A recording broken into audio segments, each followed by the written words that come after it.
Ladies and gentlemen, welcome. This, my friends, is Dark Times with Dark Match Steve. How we doing, ladies and gentlemen? What's up? What's up? Wednesday, we're on late as fuck. How's everybody doing? I'll be in the chat in a minute. We just got a fun night planned for us tonight.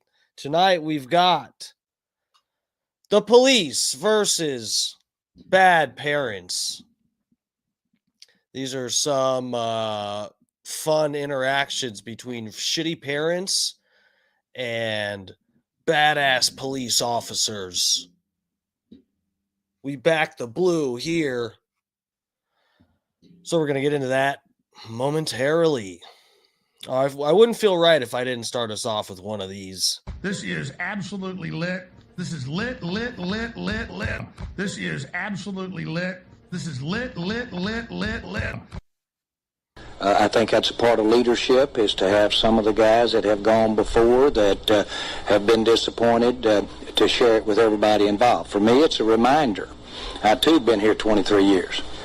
And it is a reminder. I've been here when it was glory hole days, and I've been here when it wasn't. And so, having said that, I want me some glory hole. So I have that perspective. Who can't sympathize with that? All right, guys, let's get into it. I hate to inform you all, but tonight will be another night where you get to watch me eat spaghetti. Spaghetti. All right, let me get into the chat before I dig into this fucking plate of pasta. Guys, look, I'm looking a little bit muscly. Today I did squats too. I didn't even do arms. Look at the arms. I think I'm getting back into working out, like slowly but surely. I'm just trying not to injure myself. Trying to get over these injuries, get back into the working out, and it looks like it's working out. All right, I'm in the chat. Chat, I'm inside you. Oh, fuck. It took me way down to the bottom. Okay. OOG7, what's up, fam? Thanks for joining us. How's it going? Everybody, if you could, please hit the like button. I hate to have to remind you like every other goddamn streamer does, but you know what? There's a reason everybody says it. It's because it helps a lot. So if you want to help a lot, you got to hit the like. Dark Match Steve, what's up, bro? Start stream later tonight, guys. Should be in 9:15, 9:30. Oh, yeah, that's me. Yeah, I was almost on time. Michael Earl's up in here. This is a long wait time. Yeah, I'm sorry, guys. Look, I am going to go live on Friday, and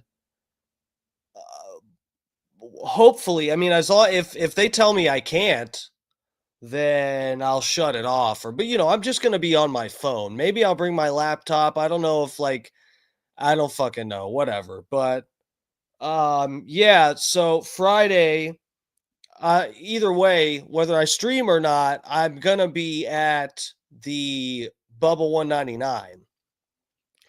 And I'm going to be there for the whole thing. And, so my buddy that I normally see on Friday, I went to see him tonight to go hang out for a little bit and talk. We're planning a trip to Wyoming. I think I mentioned that on here before.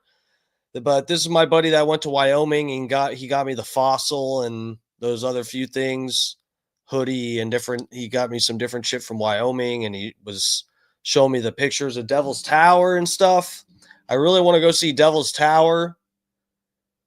So yeah, we're planning that out for relatively soon. Within a couple months, we'll be going to do that. So yeah, we're figuring things out, trying to plan shit out, the hotels, the fucking plane tickets, all that shit.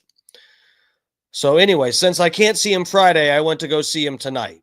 But this, guys, you have to expect it. I stream I don't ever, I think the only time I took a night off was Christmas or something. You know, you just got to expect once in a while, maybe a fucking Wednesday, I throw in a late show. So anyway, sorry for if I disappoint anybody with that or fuck someone's schedule up. Pegged or the peggee? Normally I'm the pegger. Truth revealed. What's up? What's up? Welcome, welcome. Bob Cook was up in here. All these people were. Johnny Z. Inbound Realty. What's up, bro? Thanks for joining us again. Haven't seen you in the chat for a minute. How's it going, dude? Promo code Lummy's in here. Lover. Rainy, Dutch Duke. Oh, you guys are in, these are recent chats. Okay, cool. You guys are actually in here. Edging.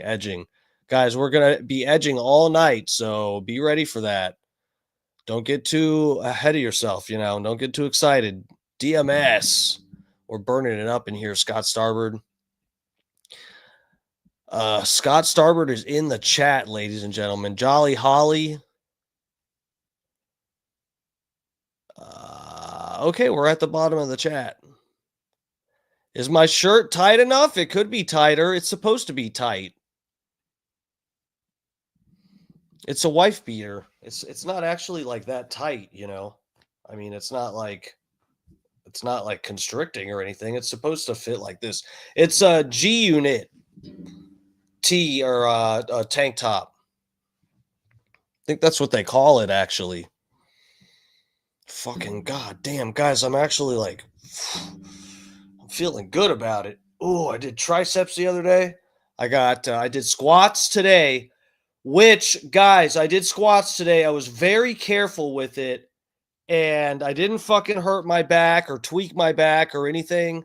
And, I've been avoiding doing squats with heavy weight, which I was almost like back to, I mean, I pretty much did my normal weight, but I was just really careful and did anyway, I was really careful. But yeah, we're back at the weights. Twig boy. I'm cute as fuck though. All right, guys. So how should we do this? Should I just down this plate of spaghetti really quickly and you guys can watch me eat and we'll do that? Or should we get started with one of the videos? See, I was debating. So I saved a few of these videos, guys. There's a few that I really, really want to get to. But then there's this one that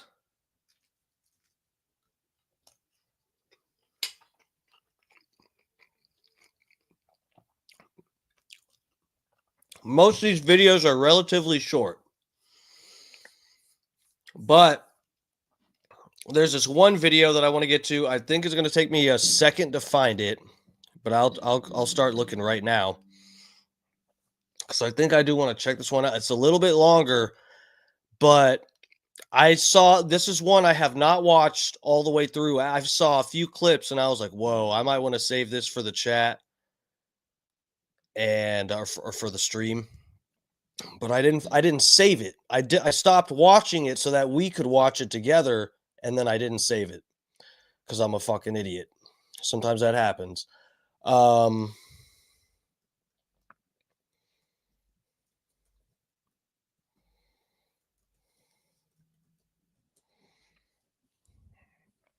me see if I can find this.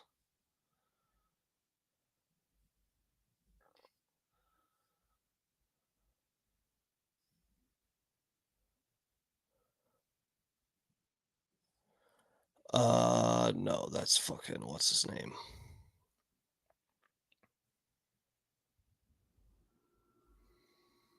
Where is this video?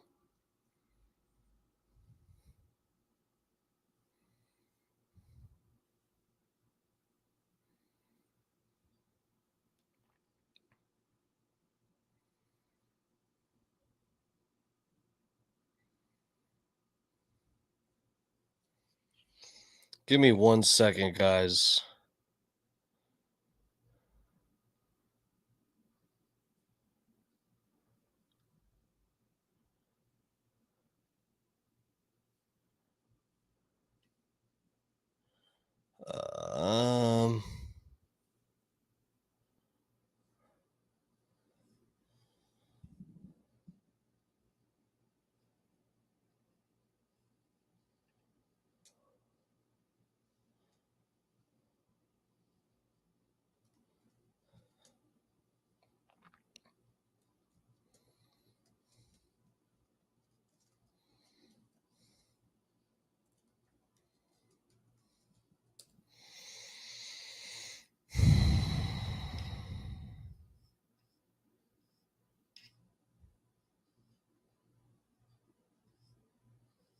God damn it. I can't believe I can't find this now.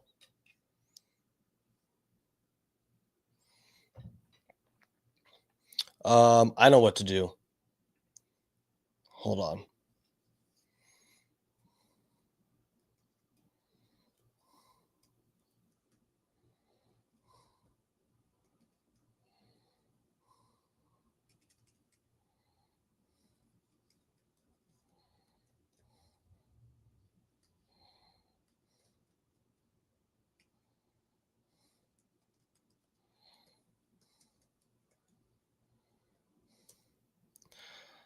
Uh,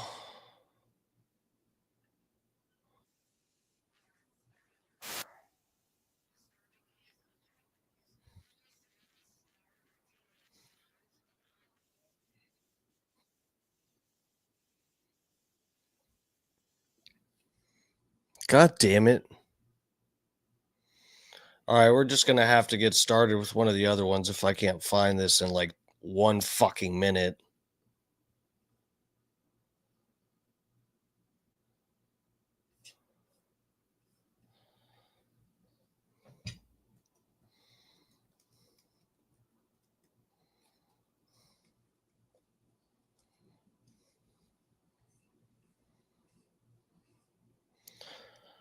God, the cops that's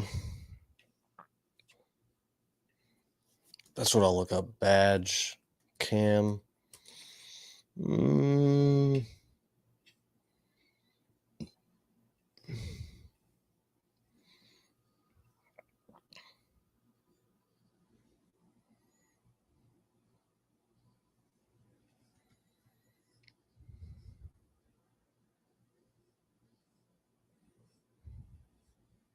Damn, that's bullshit. I can't find it now.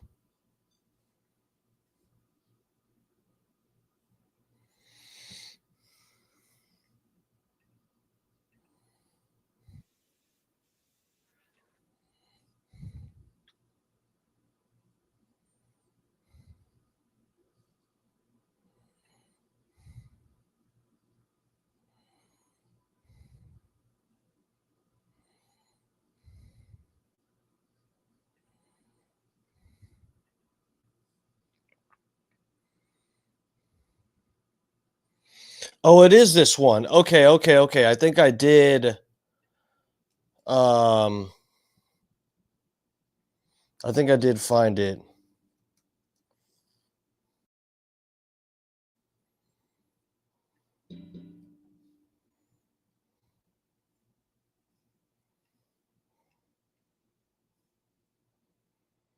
Okay, here we go.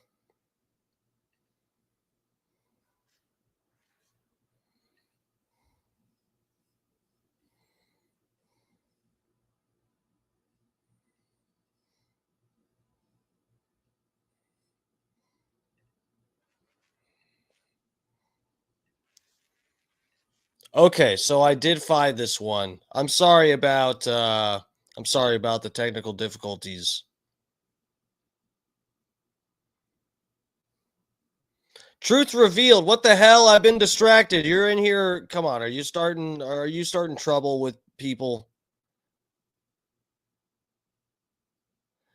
Jake Husden is the king of dead air. I won't try to take his throne, but you'd think so with the quality of the stream tonight. All right, we're getting to this video, guys. Though I'm glad I found this because I had not seen it. The name rings a bell. I remember people talking about this, but I never saw anything breaking this down. I never knew about like what the case, how bad it was, but this is the Ruby Frank case. This is some YouTuber family, mom, or whatever the fuck. And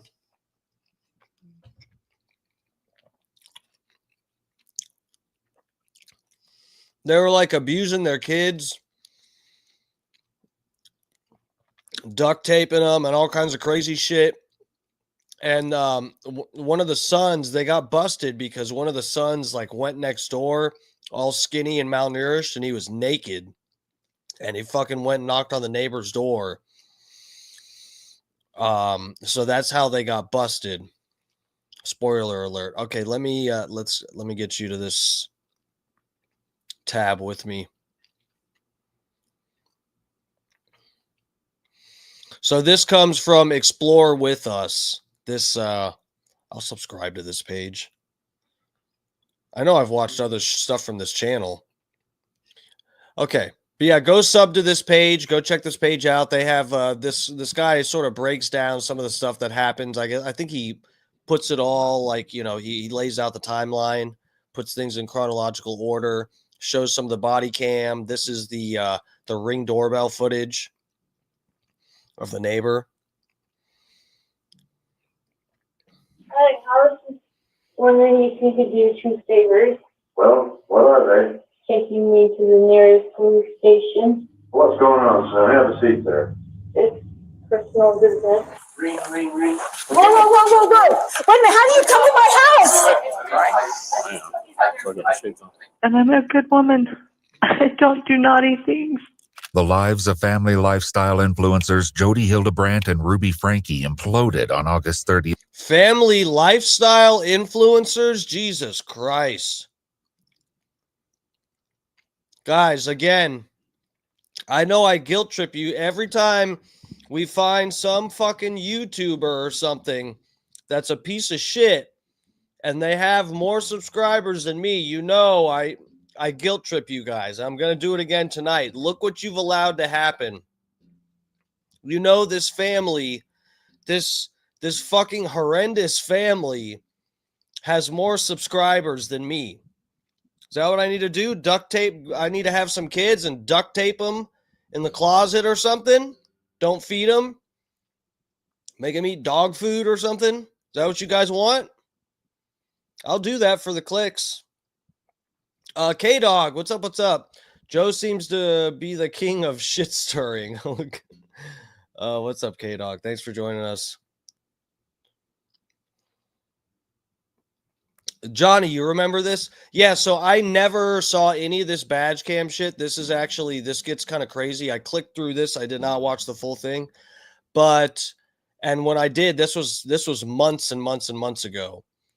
When I first started doing, you know, every like week or couple weeks we'll do going over some badge cam shit, the cops versus somebody, you know, crazy people or whatever.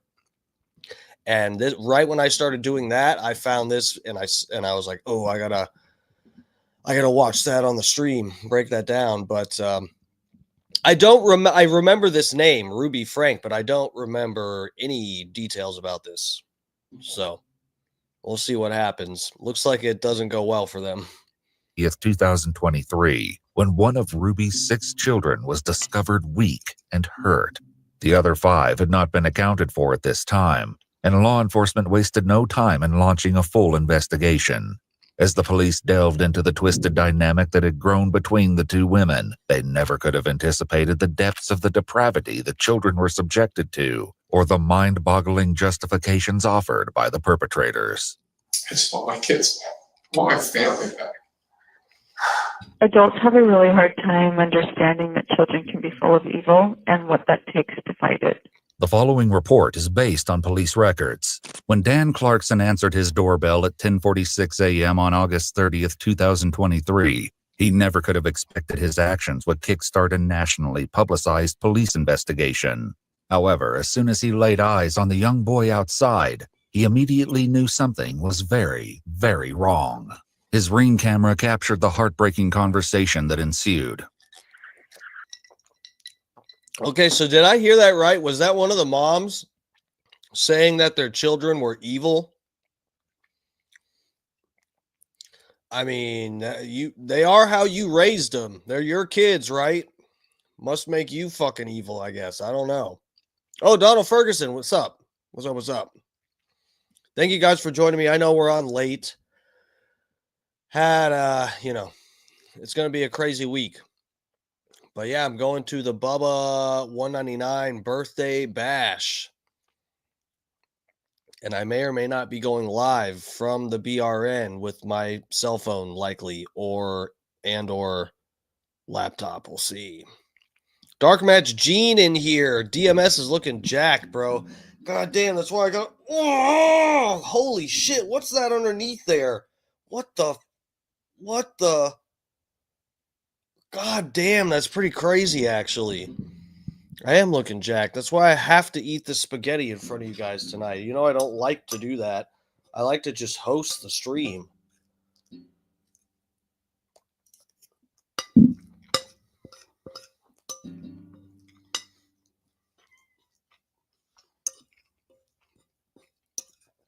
On top of everything else, I got cats outside my door asking for food or some bullshit. God damn. Holyoke Joe, jacked for a twink. Yeah, that's all I can aim for, really. Let me throw some kibbles down. This is going to be one of the, this is going to go down as one of the bad streams, guys. I'm sorry to tell you. That's just the kind of night we're going to have. Cats? What's up? What do you need? You need food?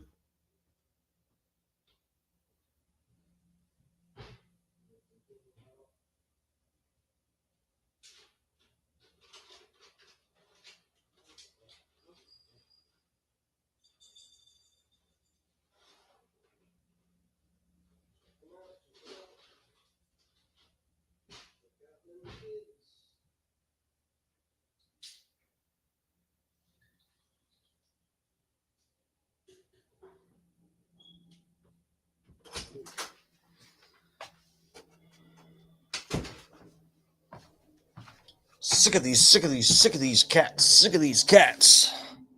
Oh yeah, I hate cats.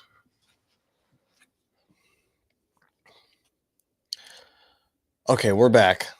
Let's get back to this.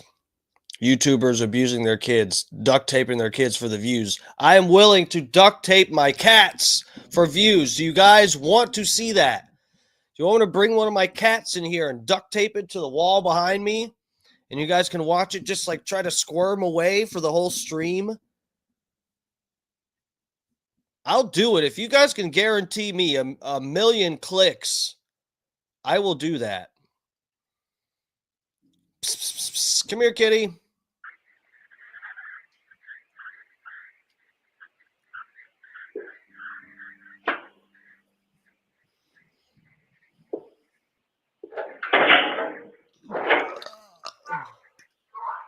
Yes. Hi, I was just wondering if you could do 2 favors. Well, what are they?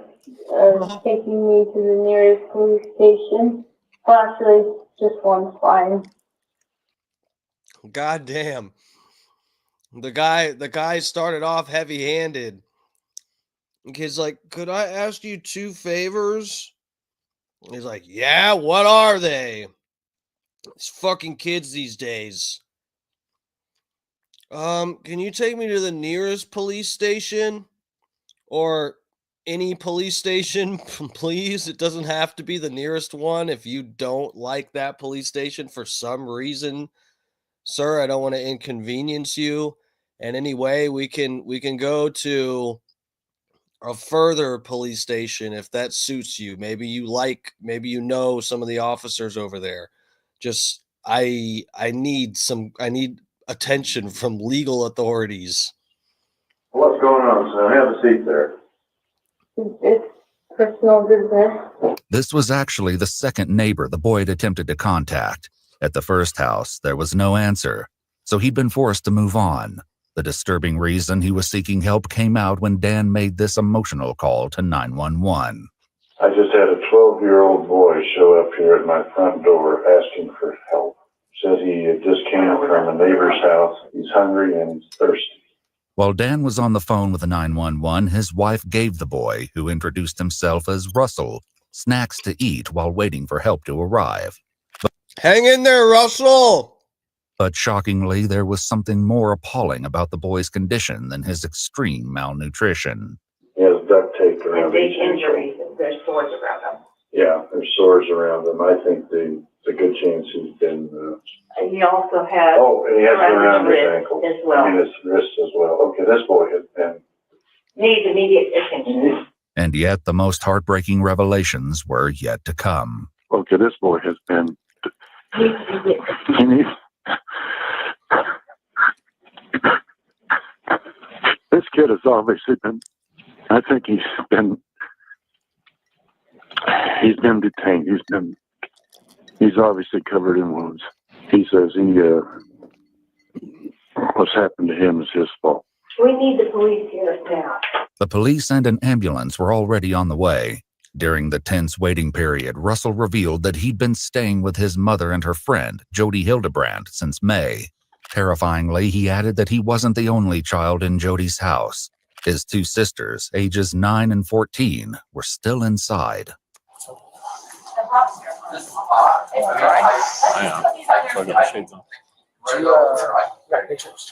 I'll take more. As Russell underwent medical assessment, So they got a bunch of skinny kids in there duct taped. Let's see the cops break this door down. Come on, let's go. more police officers arrived. We need to identify that house. And if there's 2 other kids there, we need to go do a security sweep of that house and help them. They were about to realize that they'd gotten there in the nick of time. As the police staged in Dan's driveway, a woman drove up in her car and announced that she was searching for a 12-year-old boy. She gave her name as none other than Jody Hildebrandt, the woman Russell said his family had been staying with. Cleverly, the police didn't tell Jody how much they already knew. They just took down her address and said they would come to speak with her shortly. She didn't have to wait long.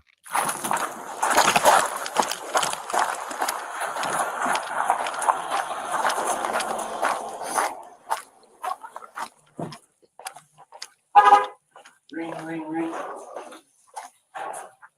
No, go.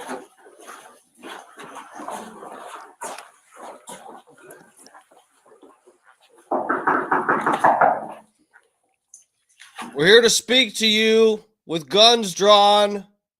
Hello, police. Police officers, open up!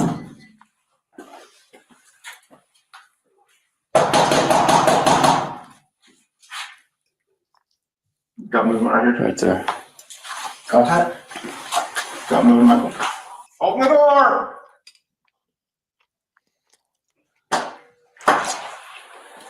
Jody, I need you to step out. I have my attorney. That's great. Step out of the house. No, I'm not gonna step out of the Step out of the house. house. Step out of the house. Whoa. We're just gonna see. Whoa, Is anybody whoa, else? whoa. Is there anybody else home? Wait a minute, how do you come to my house? Right there. Look, they come into my house. Do you have a search warrant? We'll explain it after this. You can't just come into my house without a search warrant. Jody was mistaken about the need for a warrant to enter. She sure was. They don't need a warrant when your kid's out there running around, no fucking pants, with duct tape around all of their limbs. Your child is the warrant, ma'am. enter the home because the police already had probable cause due to a 911 call that the neighbors had placed after Russell showed up at their door.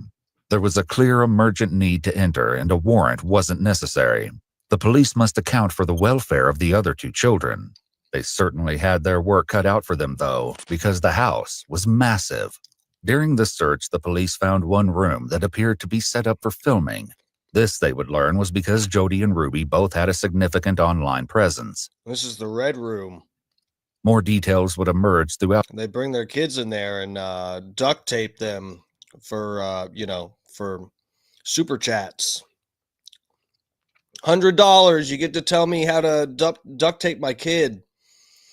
I can put the tape over their mouth or over their eyes, over their little mouth, wrap it around their head about 10 times so it's like impossible to get off. 100 bits. About the investigation, revealing the dark side of these social media influencers. To ensure that they left no corner unchecked, the investigators retrieved the blueprints of the house. This turned out to be a brilliant idea, as the schematics revealed something that might have been overlooked otherwise. Outside, Jody did not appear to be shy about expressing her displeasure at the intrusion. I have Airbnb guests over there. Probably scared them to death. Okay. Is there anybody else in the house? Yes, 2 kids? there's a little girl. Just one? She's right over here. Okay. The Airbnb guests were the least of the police's worries right now. Following Jody's instructions, they made their way down the hall to a bathroom with a large closet. What they found inside was devastating. Hi, I'm a police officer. Are you going for the union here? Hey, you okay? Is this just you in here? I'm Sergeant Tobler. What's your name? I just have one. What the fuck? This is right out of a horror movie. This little kid just fucking sitting there won't say shit. That's how you know your kid is fucked. This kid's got to be at least over 10 years old or something. Can't even speak. Probably haven't eaten today. Where's your sister at? Contact one. You okay? Huh? You doing okay? You don't want to talk to me? Yeah, that's okay. Can you come with me though? We got Jody out here. You know Jody? According to the information Jody gave, this was Russell's 9-year-old sister Eve. We want to be best buddies, but we're getting a little mad here because he won't give me his shoes. Guess what? I learned how to ride a bike with no training wheels. Come here, I'll show you. Despite the officer's gentle approach, she sat eerily still and quiet, hardly giving a sign that she could even hear him. You take your time, bud. I'm in no hurry. I'm a police officer. Did you know that? Yeah, no shit, Sherlock. I don't mean to hurt you at all. You doing okay? Are you scared? Yeah? You're okay. Do you need help? I'm not going to hurt you. Promise. See this right here? It's a badge. It tells me I don't hurt people. Unless you're, means I don't hurt white people. I'll put it that way. I'm just here to make sure you're okay. And I get if you're scared. I would be too. Okay? You want to come with me? Still, Eve didn't respond. They hatched a new plan to win her over with pizza. While they waited for the food to arrive, the officers kept her company with the utmost patience, refusing to rush her out of the closet until she made the choice to leave. I'm just gonna sit down.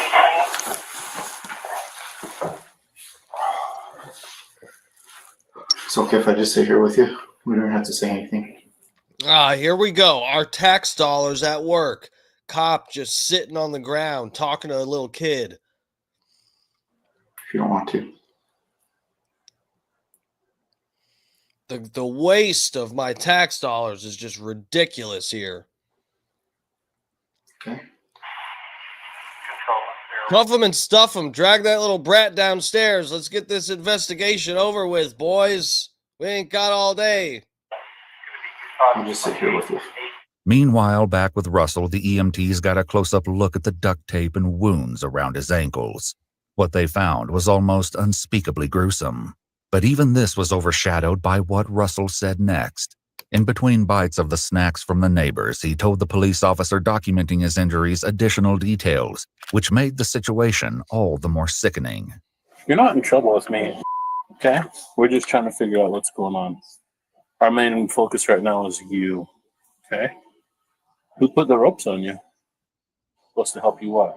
The police report revealed the chilling answers that were redacted in the body cam footage. Russell said that Jody and his mother, Ruby Frankie, had restrained him with ropes to help him with what he'd been choosing. How the women had chosen to treat the resulting wounds left EMTs puzzled. The officer who spoke with Russell repeated the distressing details to his supervisor on the phone. They put cayenne pepper mixed with honey and then covered that with the plastic saran wrap and then the duct tape over the wounds. Detectives have found evidence of the honey and... That's that's some concoction RFK Jr. would recommend. Well, you gotta get the cayenne pepper and you put it in the honey and you put that all over the wound and then saran wrap around that and you duct tape it. You don't need the vaccine. Ugh. Cayenne mixture in the upstairs bathroom, along with more ropes, used bandages, and other wound dressings. A medical got there. They started cutting the stuff off him, and then you can see like the dark around his ankles. You could smell it. When they went to go peel it, they thought it was some of the dressing. It was actually his skin that was peeling. Obviously, the police wanted to talk to Russell's mother to understand what could possess someone to treat a child in such a manner. That's fucking disgusting. I just got finished eating a plate of spaghetti. I don't want to hear about some little kid's skin peeling off. Peace, DMS. You're leaving, K-Dog? What is it? Because the people are fighting with you in here? What are you guys... What's going on? Steve, you're going to hijack their account since they aren't using it anymore? What account? Eric the Great. What's up? What's up? Thanks for checking out the stream. If there's anybody new in here, please hit the subscribe button. We stream 5 nights a week, ladies and gentlemen. That's right. And I've got some parody songs, smash hits on my channel, and all the uncensored stuff like the Kanye West parody is available on Twitter and Rumble. Thank you. Thank you.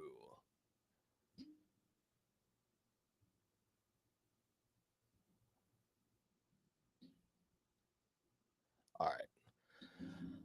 Oh, let's get back to this. Let's see how they abuse these little kids. As of yet, though, Ruby Frankie, along with Russell's older sister, were still unaccounted for.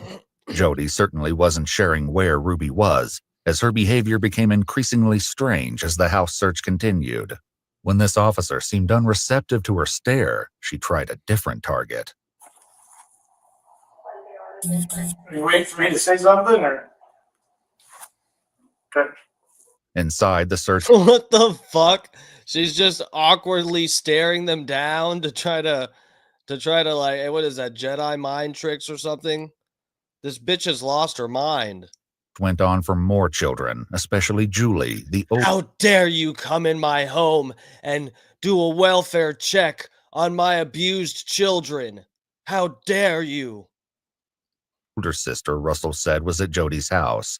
There was no sign of her yet, so the police decided it was time to confront Jody about what they'd found when referencing the blueprints. A safe room in the basement, locked with a vault door. I have a question for you. Yeah. You have a room downstairs that has a safe wheel on the front. Mm-hmm. How do we get access to that to ensure that there's no one else in this home? Adam. They do need to search that there's nobody else, so I think you can give them access to make sure there's nobody in there. After further back and forth to get... Oh, that's bad news from your attorney. When your attorney tells you over the phone, you have to give the police access to something. That's not good. The lock combination from Jody, a team returned to the basement to open the safe. Upstairs, additional officers were still trying to gain the trust of the little girl in the bathroom. That attorney is going to have hell to pay from this woman. She is going to give him a staring that he'll never forget. Closet. Found dead skin.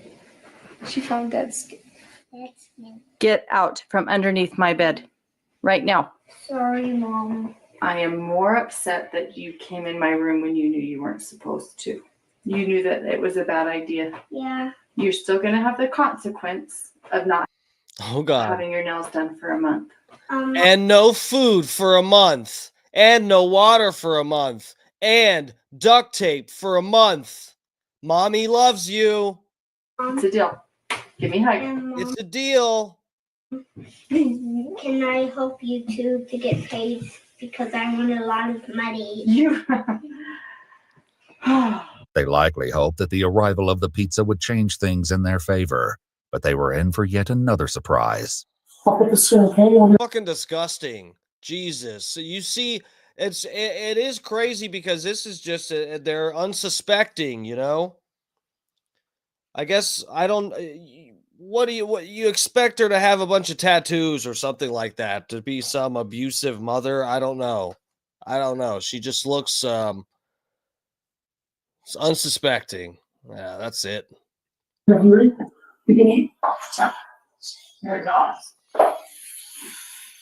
Despite how painfully thin she appeared, Eve didn't go for the food right away.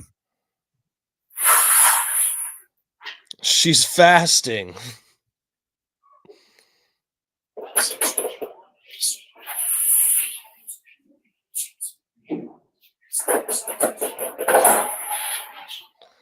She's opening it slowly because her parents probably used to trick her with a fucking pizza box, and it was really like a glitter bomb or something like that.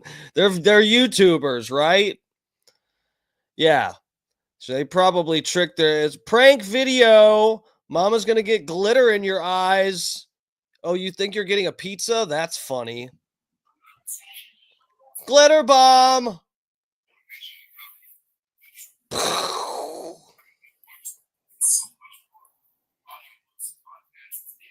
Eve proceeded to eat the entire pizza and requested 2 more large slices from the lunch that the police had.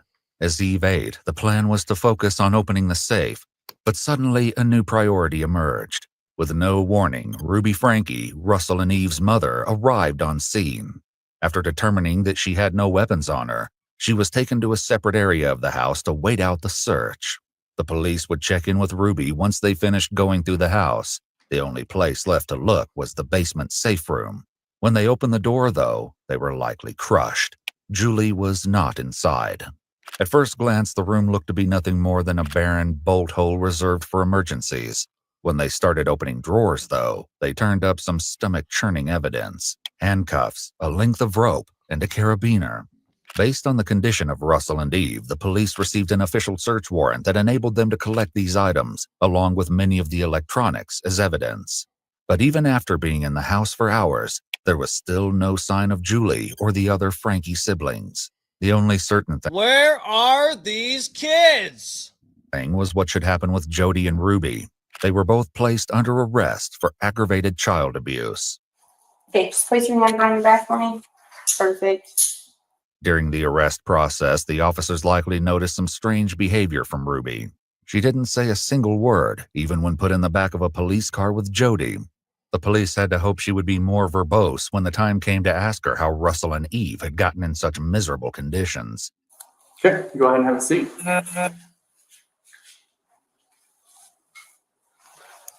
She is definitely not a talker. She's not. Not everyone. Even if I ask her a name or just like, then you ask about things, she looks at me and goes, While Jody was at least responding to direct questions, whether she would respond to the hard ones police had in store was yet to be seen. I'm a little nervous. You're not, to be honest with you, if I was sitting over there, I'd be a little nervous too. So don't worry about it. We're just here to talk, see your side. So I trust me. Oh, yeah. They're just here to talk. Police don't want to talk to you. They're only talking to you so they can get a conviction. Attorney, he said, don't say anything. And I said, I have nothing to hide. And he's like, I know that, but just let me be there with you when we talk. So you guys seem nice people. I'd like to just tell you, but I don't know who you are. I don't know if you're gonna flip my word. I'm a psychologist. I watch people flip things all the time. So I get it. And I sit on your side.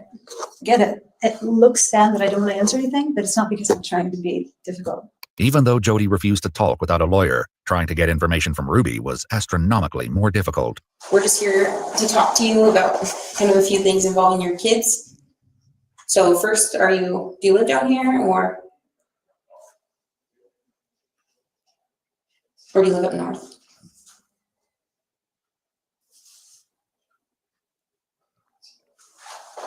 Do you want to talk to me about where you live or how many kids you have? You don't want to talk to us about anything? So yeah, this is just your chance to tell us. We're just trying to get your side of the story. So it's your chance to do that, but it's up to you. I'll wait till I have a lawyer. Okay. So you don't want to talk to us at all? There was hardly any doubt that the two women had done horrible things to Ruby's children, but with both women unwilling to talk, the police still had no idea why. Answers, though, were closer than anyone thought. When the detectives first got to the police station, they found a surprise visitor waiting. Ruby's husband, Kevin Franke, was there, and he wanted to pick up his kids. With so many burning questions pertaining to the Franke family, Kevin was detained and taken to a third interrogation room where he was read his rights. How did you find Got him. out that you needed to come here to the street? I received a message that I needed to come pick up my kids from the police department in Highlands. And who was that message from? Well, I prefer not to say right now. Does it make sense that that would happen? I'm just not aware of anyone who did that from our department. Right. And I'm not comfortable saying right now who reached out to me. Okay. Was that Jody? I'm not going to answer that question. Kevin was keeping quite close-lipped. However, it wasn't all bad news. Back at Jody's house, Eve finally seemed to be warming up to law enforcement. You don't want to talk? Okay. There's nothing at all you want to talk about at all? It's okay to talk to me. Are you scared? We helped your brother. And we got him some help too. That's what we want to do for you. We want to get you some help too. We are safe. We will not hurt you, and we won't do anything to hurt you. It took a total of 4 hours before Eve was willing to leave the closet with medical personnel.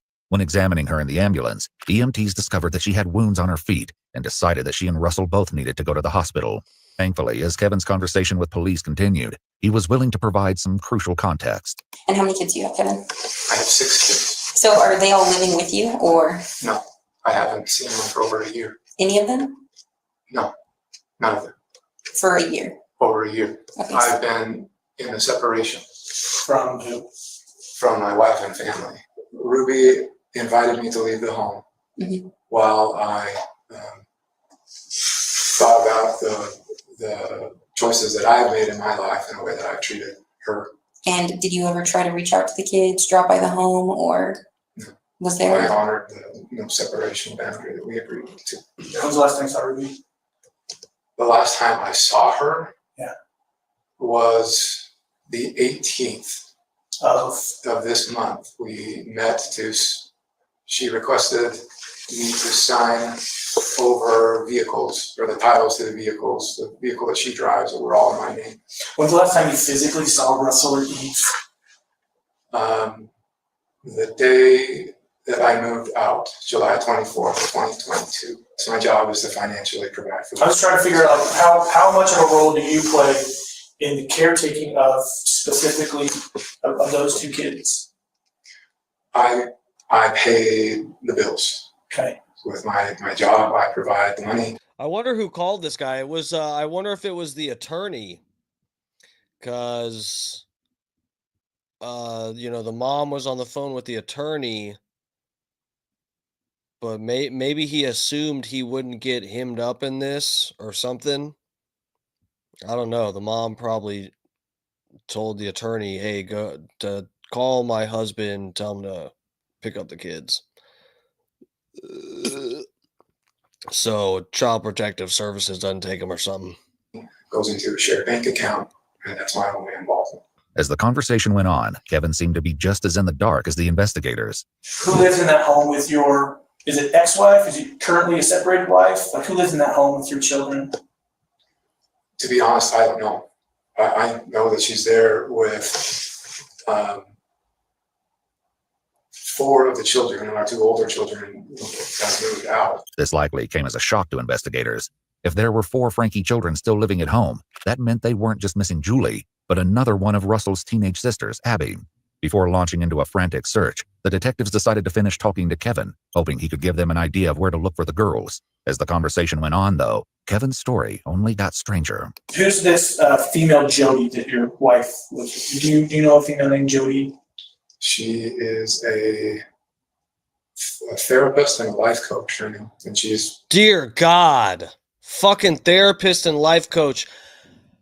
Why are some of these people, why does it seem like, I mean, is that actually like a real, is that just a funny stereotype, or is this a real, any kind of data on therapists being absolute fucking Looney Tunes?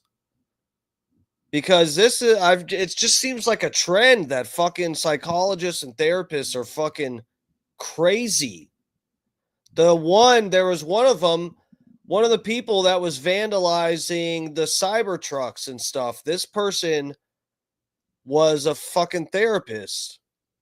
One they just found recently. They busted one of them, and she was a therapist. These crazy people abusing their kids and vandalizing private property, and they're telling other people how to live, how to achieve a healthy state of mind. These fucking people. Dear God. Do you respect her?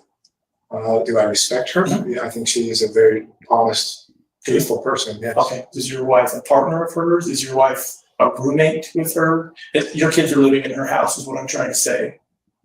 I'm not aware of that, but I know that they've been in business for the last year filming. So every week a podcast goes up and I listen to it. And what's the name of it? Connections with an X. This would explain the film set discovered in Jody's house. As it turned out, Jody and Ruby both had a significant following on Instagram and YouTube. Jody was a therapist, and her accounts focused on counseling and family dynamics in alignment with the Church of Latter-day Saints, of which she and Ruby were both members. She called her program... Uh-oh. Church of Latter-day Saints. Is it starting to get culty here? Uh-oh. Donald Ferguson said cult activity.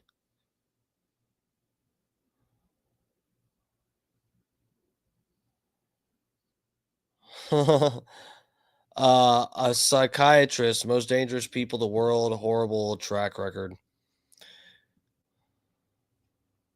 Connections, and had written several books sharing her methods, and even taught online Zoom classes on the topics of family health and harmony. Ruby, meanwhile, created more slice-of-life content, cataloging daily life with her family as members of the Mormon faith. Her main platform was a YouTube account titled 8 Passengers. Oh, dear God. The Mormons. Supplemented with an Instagram under the same name.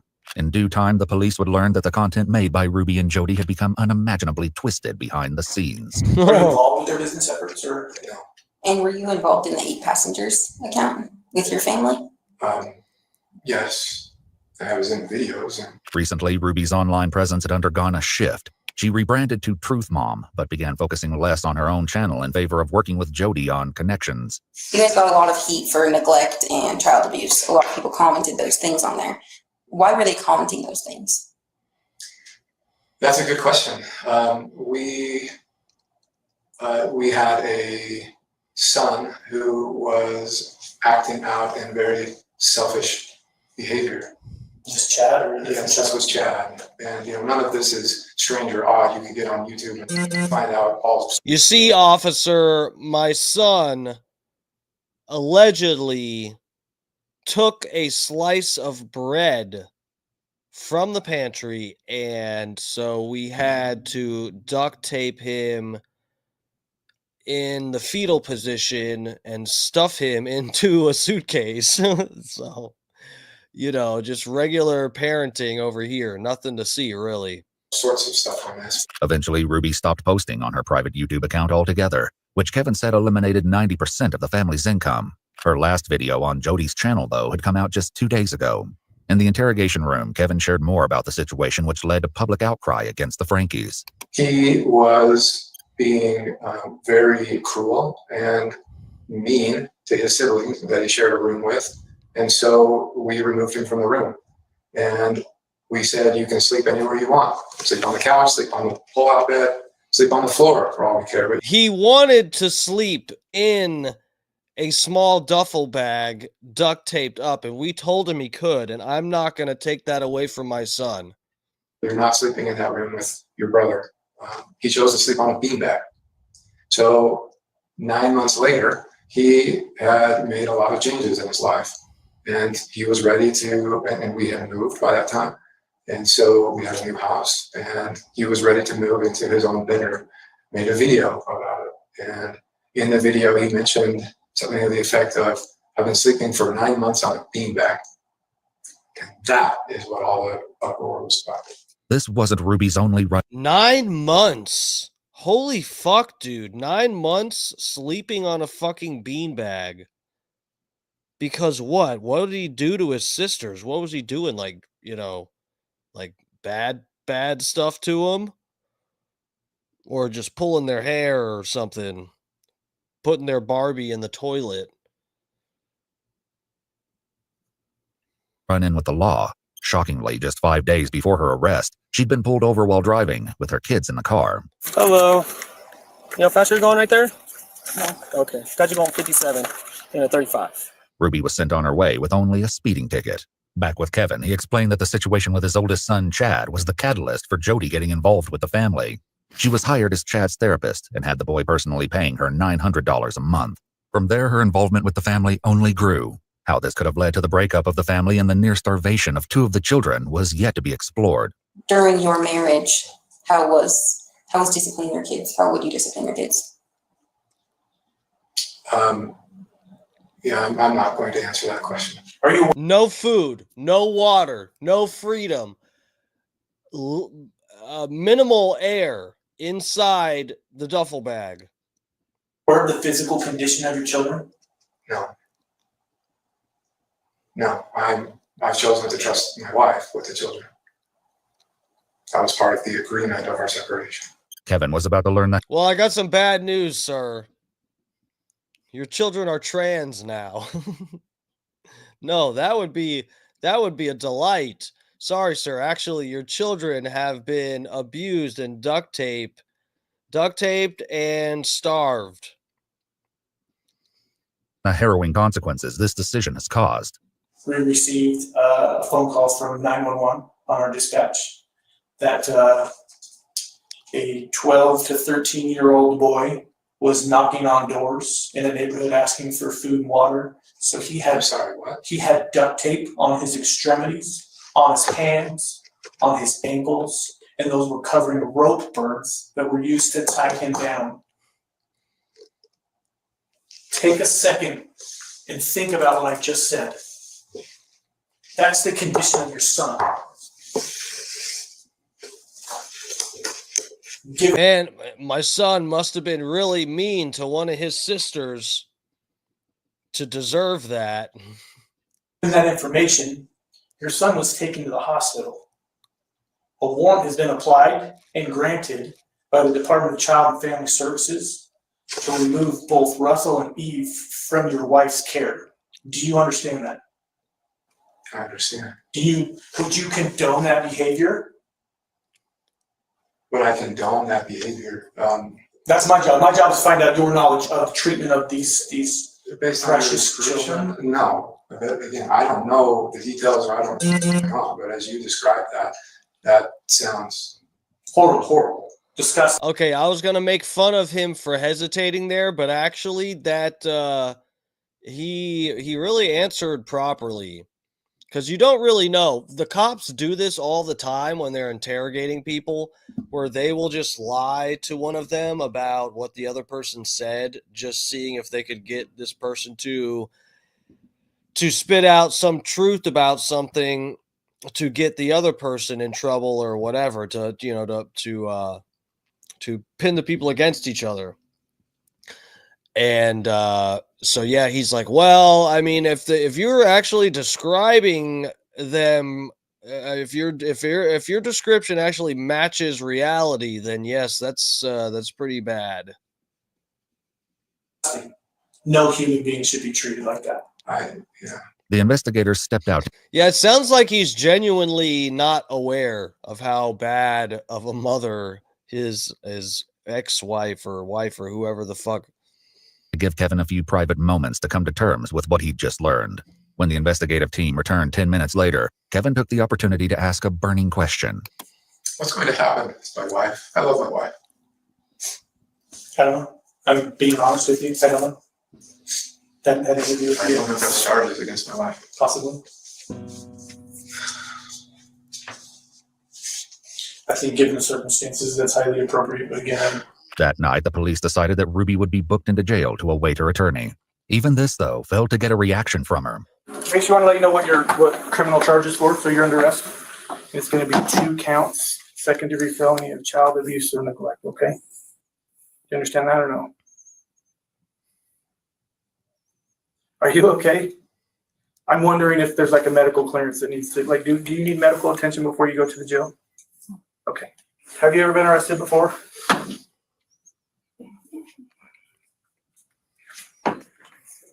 I'm just concerned about you. I know you don't believe that. So I've had an opportunity to talk to your husband and kind of worried about your circumstances and obviously your children as well. You're sure you don't need medical attention or anything like that?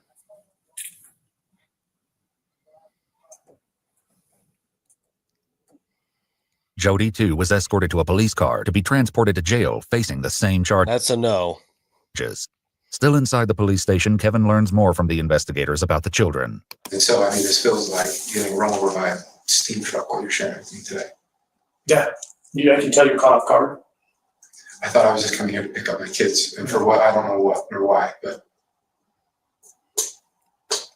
And I was fine, I'm taking them back with me. Everything you're sharing to me just sounds like a made-up story. Like, I have no idea what you're talking about. Like, it sounds like a horror movie. What are these photos they're showing? I can't tell what any of the stuff is. It looks like kids' clothes and stuff. What is it proving? Maybe I'm not paying attention, but I don't know what the fuck the context is for any of this. They've shown the picture of the ropes like 10 fucking times. We get it. And what you're sharing with me just feels like a sucker punch. I feel responsible. Separating, leaving. It hurts. I know you're all doing your jobs. And I know you all have the best interests of my kids in mind. I appreciate them. Thank you. Thanks. That means a lot. I just want my kids back. I want my family back. I want my wife back. It was doubtful either Ruby or Jody would be getting out of jail anytime soon. Jody grabbed. Ouch, man. That's a bitch. Why do you want your wife back? I mean, this guy could do better. With this through the lens of religion while speaking with a friend she called from the county jail.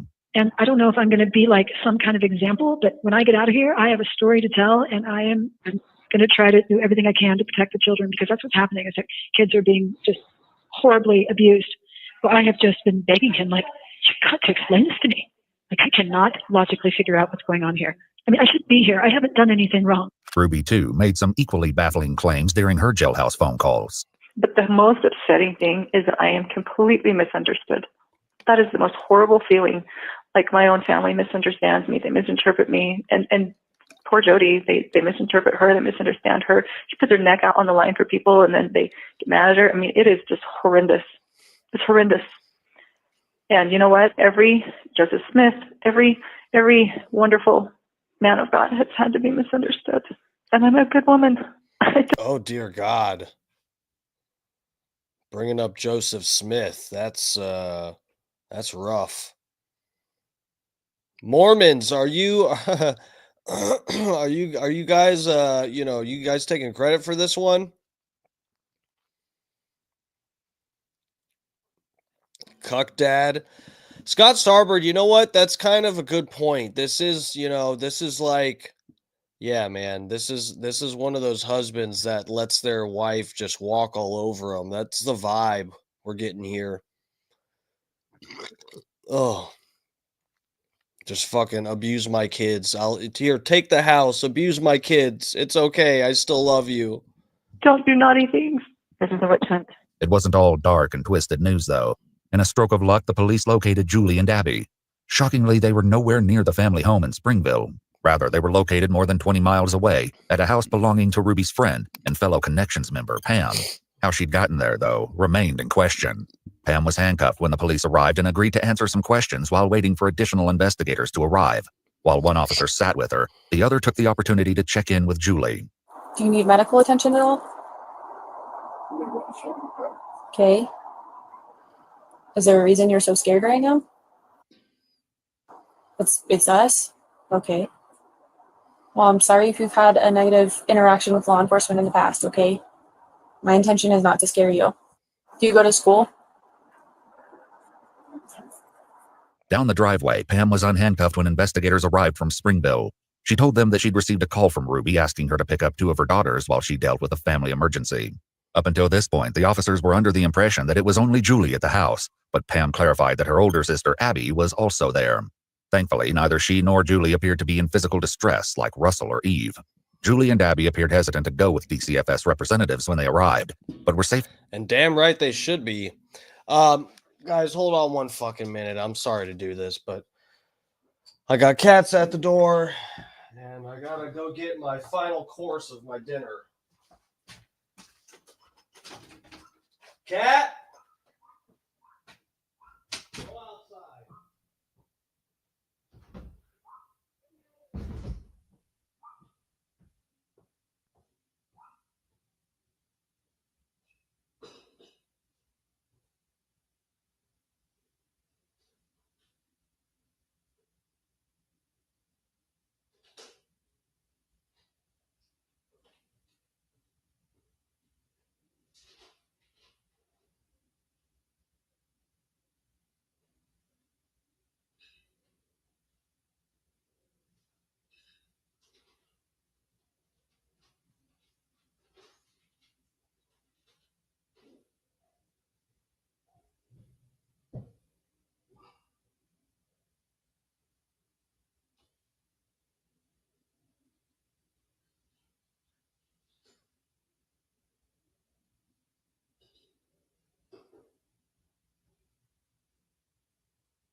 I almost dropped everything in my hands. Okay, we got cereal with milk. This is Magic Spoon high protein cereal. Ouch! And then we got more organic pear juice. And we've got some Brazil nuts with dates. Oh, yeah. Let's get back to this. Safely taken into custody to await the outcome of the investigation. The uncertainty over Abby and Julie's whereabouts had been answered, but so many questions remained. First and foremost, the quandary of what could have happened to leave Russell and Eve so frail and traumatized. Kevin returned to the police station with his lawyer for a second interview. The additional details he was about to share were nothing short of astonishing. Have you found the pen papers? The pen papers. So it described all of. Holyoke Joe. This guy deserves to be on Mike 4 on the Jake Huston show. Very funny. Guys, normally most streams, I fucking go for over 2 hours and I don't even take a break. The Bubba Show takes breaks for a 4-hour show. How many breaks do they have? 7 or 8? I don't take any breaks. Normally, I'm sitting here just edging you guys for 2.5 hours. So cut me some slack if one stream out of a month, I got to eat dinner on here and deal with other bullshit. I'm sorry. You guys know I love keeping, production value in mind with this stream. I'm not normally this sloppy. The visions and trances and everything that Jody and Ruby went into. How thick would you say it was? It was like 3 inches thick or so. And there were Whoa, hold on. Wait, what? Trances? What is he talking about? Hold on, guys. I missed something. To go with DCFS representatives when they arrived, but were safely taken into custody to await the outcome of the investigation. The uncertainty over Abby and Julie's whereabouts had been answered, but so many questions remained.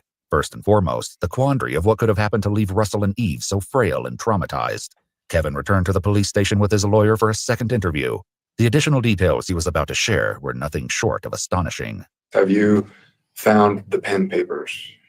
The pen papers. So it described all of the visions and trances and everything that Jody and Ruby went into. How thick would you say it was? It was like 3 inches. Oh my God. Visions and trances. No way. Damn, these bitches are actually crazy. Inches thick or so. And there were hundreds of pages of written documents. It's something Jody would not want found. Yeah. But she wouldn't want to destroy it. Because we do have Ruby's journal, which is from those dates that you mentioned. These things are going to be so... The stuff she wrote in the pen paper, she would not write in her journal. The stuff she wrote in the pen papers was not intended to be read by anybody until God would decree them to be written in scripture for the whole world to read. Okay. Oh boy. Yep, we're crazy. We're officially in a crazy land right now. No offense to any religious people, but look, we know about Muslim violence and abuse and all. We know about that. We know that style. This is the fundamentalist Christian crazies and abusers. This is what we got on this end of the spectrum, right here. But you think you're channeling God, and God told you to duct tape your kids and put them in fucking suitcases. I believe that's what we have. It wasn't certain whether the documents found by the police were actually Ruby's pen papers or just a journal. Regardless of what they were called, the contents revealed a wealth of heinous secrets. On July 10th, 2022, Ruby wrote, "Eve and Russell have been in so much deviant behavior they won't control their bodily functions. I never would have suspected the cold, dead heart Russell has." Ruby echoed these sentiments in one of the phone calls she made from jail. Adults have a really hard time understanding that children can be full of evil and what that takes to fight it.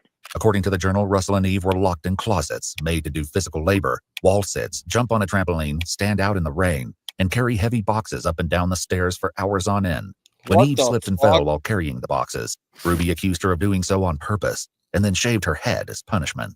And this was just brushing the surface of what the children endured. I've never had a kid quite like Eve, but she does not like to sit and listen. I don't know if that's just her personality and she just needs me to be more strict with her than what was required with some of the other kids. Or I think it was the duct tape that you had around her little wrists holding her down to the chair. That's probably why she didn't like to sit and listen to your fucking crazy mouth.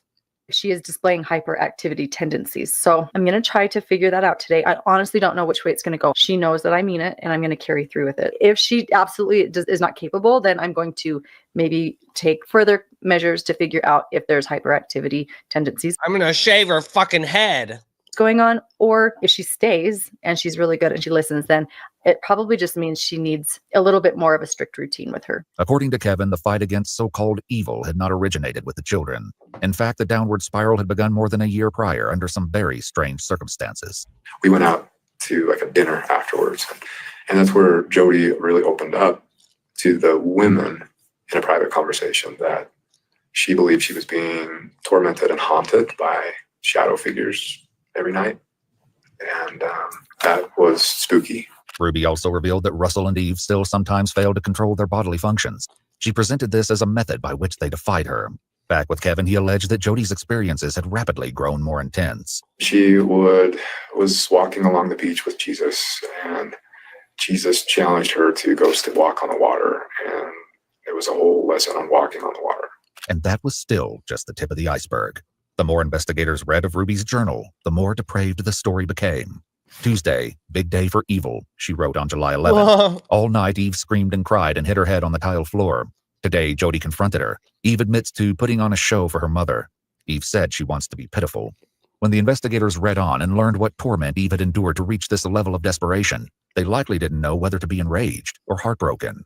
Jody mentioned her experiences with what she called the spirit in one of her jail phone calls. When I feel the spirit, I have two physiological reactions. I get really like shaky, like I'm shivering, like I'm cold, or I feel heat, like I have a fever run through me. It felt like I was burning up, and I was just shaking with gratitude. Like, here's your answer. Here's what this is. Back with Kevin, he revealed that while Jody's alleged visions had initially seemed positive, things quickly took a much darker turn, and things changed inside the house. There was a lot of satanic ones. When she would go into possession mode, she would talk in like different voices. It was really creepy. But the voices would say, she's ours. We're not letting go. She is Satan's bride. She's mine. I'm going to marry her. What the If she was fuck? faking it, she believed that Satan wanted her as her bride. The journal revealed that Eve experienced horrific punishments. This is the day Eve anticipates breaking her 2-day fast, Ruby wrote. I let Russell know she has hardened her heart and will do one more day of fasting. Oh my God. I was joking about saying they were fasting, and these fucking crazy bitches are actually starving their kids and calling it fasting. God damn. Did I hit the nail on the head? That's how you know I'm a good streamer. Fasting to invite her to humble. Eve flips out and begins ranting. All day, Eve makes rhymes about my mom starves me and calls it fasting. In his second interview, Kevin continued his description of what it was like to live with Jody. I can't explain some of the stuff that happened Oh while my we were there. God. Like crashes in the basement while we were talking upstairs, and plates like in the kitchen just flying off by themselves, like full speed, smashing on the wall and falling to the floor. And I don't have any way to explain it other than there's some crazy going on. On other occasions, Eve was doused with water in the dog wash and made to sleep on the basement floor, and it only got worse going forward. Kevin, too, said that back in 2021, the situation with Jody took a similar downward trajectory as she became increasingly entwined with his family. But it reached the point where in August, her bishop at the time, he's not our bishop anymore, but I mean, he was going over there every night, and he'd be there for like 4 hours. Then he'd be like, I'm fighting evil spirits. I'm casting demons out. Crazy stuff going on. And finally he got to the point where he's like, I can't do this anymore. Like there needs to be some sort of resolution. After the bishop left, the first attempted fix was for Jody to move in with another family involved with connections. The opinions Kevin shared about what happened with that family reflect only his beliefs, and we have not been able to verify them. According to that, after 6 weeks and trying to seduce the husband of the family, they kicked her out. While there was no way to prove that Jody had been held What? against her will, the police knew for a fact that Russell and Eve had been. Ruby documented one particularly horrific confrontation between Russell and Jody, whom she refers to frequently as G-Joe. G-Joe takes Russell on a little walk to the pool, Ruby wrote. She talks on how Russell has love twisted. G-Joe then pushed Russell into the pool. Meanwhile, Kevin recounted the events after Jody either escaped or was kicked out of the other family's home.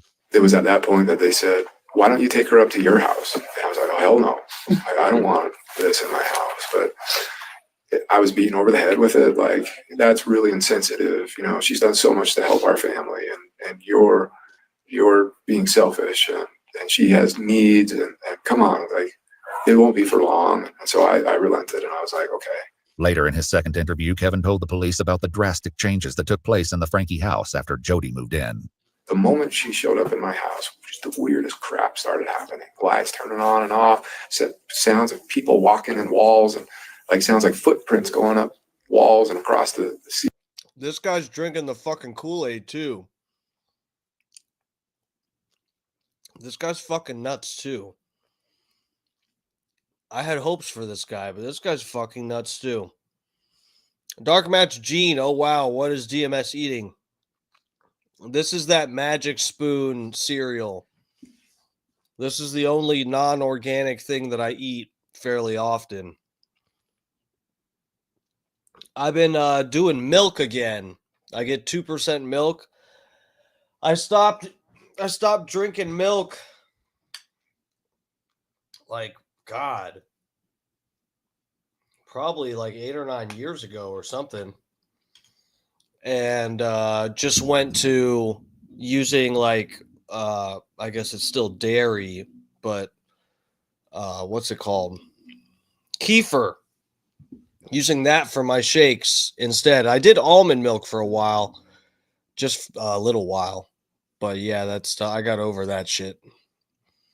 But yeah, fucking organic grass-fed milk and Magic Spoon high protein cereal. Feeling stuff floating around, and I became the resident exorcist. That was the title I came up with myself. I thought it was kind of funny. Whenever she started to like go into a trance and go into possession, which started to be a lot. And Ruby would go up and check on her. It started like every 4 hours at night, and then it moved every 2 hours at night, then it moved every hour at night. And then at some point, Ruby said, you know what, I'm just going to start sleeping in there. And if I need you, I'll come down and get you. Kevin said that Ruby and Jody began sleeping in the same bed. However, this was only the beginning, and soon Kevin noticed that he was being subjected to unique restrictions. I could leave when I wanted, but I couldn't come back until Ruby gave me permission. I couldn't come into the kitchen to eat until Ruby gave me permission. And the upstairs where Jody roamed was completely off limits. Ruby would dictate all of the terms of how our interactions would be. Okay. Bro. Scott Starboard, are you still in here? Because we called this. We called this. This is fucking, this is Cuck Dad. Lets his wife dictate everything and fucking walk all over him. We called it, man. This is nuts. When we would talk, no matter what I did, no matter how like much I tried to track better, be, truthful and not be selfish. Every week it was like, you're being manipulative, you're being selfish, you're lying, you're hiding something, you're still hiding stuff. And I really started to like question my sanity, honestly. It became more and more and more and more and more isolated. Jody had an approved list of men that I could make phone calls to. This appeared to be a method Ruby repeated with Russell at Jody's house. Ruby recounted in the journal how she woke one night to find Russell missing, and a note written in pebbles on the balcony which read, "Jailed. I will call when I get there." Panicked, Ruby said she and Jody searched the house, then got in their cars and began driving around looking for Russell, which Ruby described as racing the devil. They brought him home. Disturbingly, she went on to describe the concession of letting Russell sleep in a bed and feeding him a full meal the next day as like stitching up a patient knowing you didn't get all the cancer out. Okay, look at me. Don't say help anymore. You done said it. Yeah, so I'm very clear what I'm talking about. Don't say that again. Do you understand? Because next time you won't be smiling on your face. Kevin explained that the situation never improved as everyone tried to appease Jody and Ruby. So I was completely cut off. If I went to my... It's hard to smile when you got duct tape over your mouth. church leaders, I was seeking enablement. If I went to my family, I was seeking enablement. If I went to anybody, I was seeking enablement. I felt trapped. And that's where I was all the way up until the last week of July, when Jody called me one day out of the blue and just said, I don't understand why you're not getting it. While everything the police had learned so far was certainly horrific, they would soon realize that it almost got unimaginably worse for the children. Based on the journal entries, the authors believed that the children's bodies needed to be engaged in painful good work as punishment. Just as Ruby and Jody set out to look for rural land in Arizona for the Frankie children to work, Ruby got a text. I found the land. As the move to Arizona loomed dangerously closer, it became obvious that the women wanted the pair to choose punishment over respite. In an emotional phone call made from her jail cell, Jody had this to say on the topic. Nobody wants the truth. Nobody wants the truth. Nobody wants the truth because these kids, I told Doug, I woke up, the spirit told me, it's all the devil. I mean, you've seen him, and he uses these kids, and he uses all of us as the adults, the parents that don't hold the kids accountable. So now it's abusive to make a kid sleep on the floor. It's abusive, or it's abusive to, that's ridiculous. You can't even raise your kids anymore. This was the sort of stance Jody put forth through her program, Connections. At its Can't even duct tape your kids anymore. Is this America? Huh? It's not America anymore. You can't duct tape your kids and shove them into suitcases. I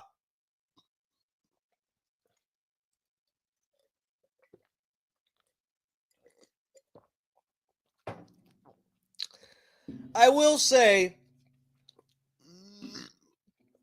she's got a point. No, it's a thin line. Look, guys, I get that. It is a fairly thin line thin and gray between discipline and abuse, right? I got the belt a few times as a kid. Now they say you belt your kid, you're a piece of shit. I got the belt. I don't know if I'm better for it. My mom sure got some stress relief from doing that. I imagine. So at least maybe she got something out of it. Shut me up. Peak, her Instagram had over 10,000 followers, leaving the police to wonder just how many other children might have suffered the ramifications of her influence. Guys, you're gonna let these child abusing Mormon freaks have more followers than me? Fucking hate the internet. Later, in the midst of the investigation, Kevin continued his story of his family's breakdown. So that separation continued all the way up until the holidays, maybe. And then Ruby ended that separation. Jody went home the second week of January. But by that time, like Ruby, Pam, and Jody were completely determined to do this work that they felt God had for them. I thought it was crazy. Like, I thought it was just crazy. When talking with Kevin, the police learned just how far Ruby was willing to go to pursue her work with Jody. She wanted to legally, work with Jody's attorney to give Jody 8 passengers and become an employee of Connections. Basically, the contract was Ruby gives Jody everything and Ruby gets nothing in return. Our YouTube manager at the time was like, red flags. Like, I don't know how to tell you she's scamming you. Ruby fired him. Regarding this issue of Ruby and Jody's business entanglement, Ruby made some interesting claims in one of her calls from jail. In fact, she seemed to be changing her attitude towards Jody entirely. Jody Hildebrandt never was my business partner, nor was I ever her employee. I never received wages from Connections or Jody. In 2019, I hired her as a counselor for my son, and then in 2020, I paid her to be my mentor. She's a whirlpool. She just pulls you. Regardless of any legal business arrangements, finances became an increasingly central component of the travesty that befell the Franke children. This became clear when police continued reading Ruby's journal and gained further insight into the disturbing reasons she and Jody were looking into moving to Arizona. Jody and I took Eve out into the desert, Ruby wrote. She went out into the heat, barefoot. Eve still tried to run. She screamed for another family, water, food, care, love. Oh, Eve, a manipulative ploy. Ruby's journal entry about taking Eve to the desert became even more heartbreaking. Apparently, it was only after Eve collapsed on the road exhausted that Ruby took her home, but not for long. The very next day, Ruby, Russell, Eve, and Julie all returned to the desert.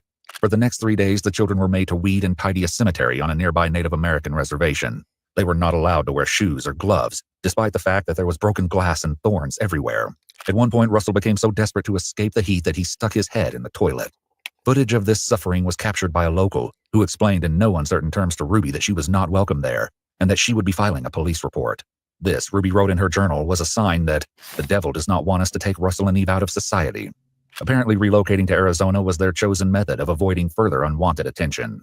One has to wonder how long the plan to get to Arizona was in process, though, based on an interaction Kevin mentioned happened before the separation. Ruby started threatening me with another separation.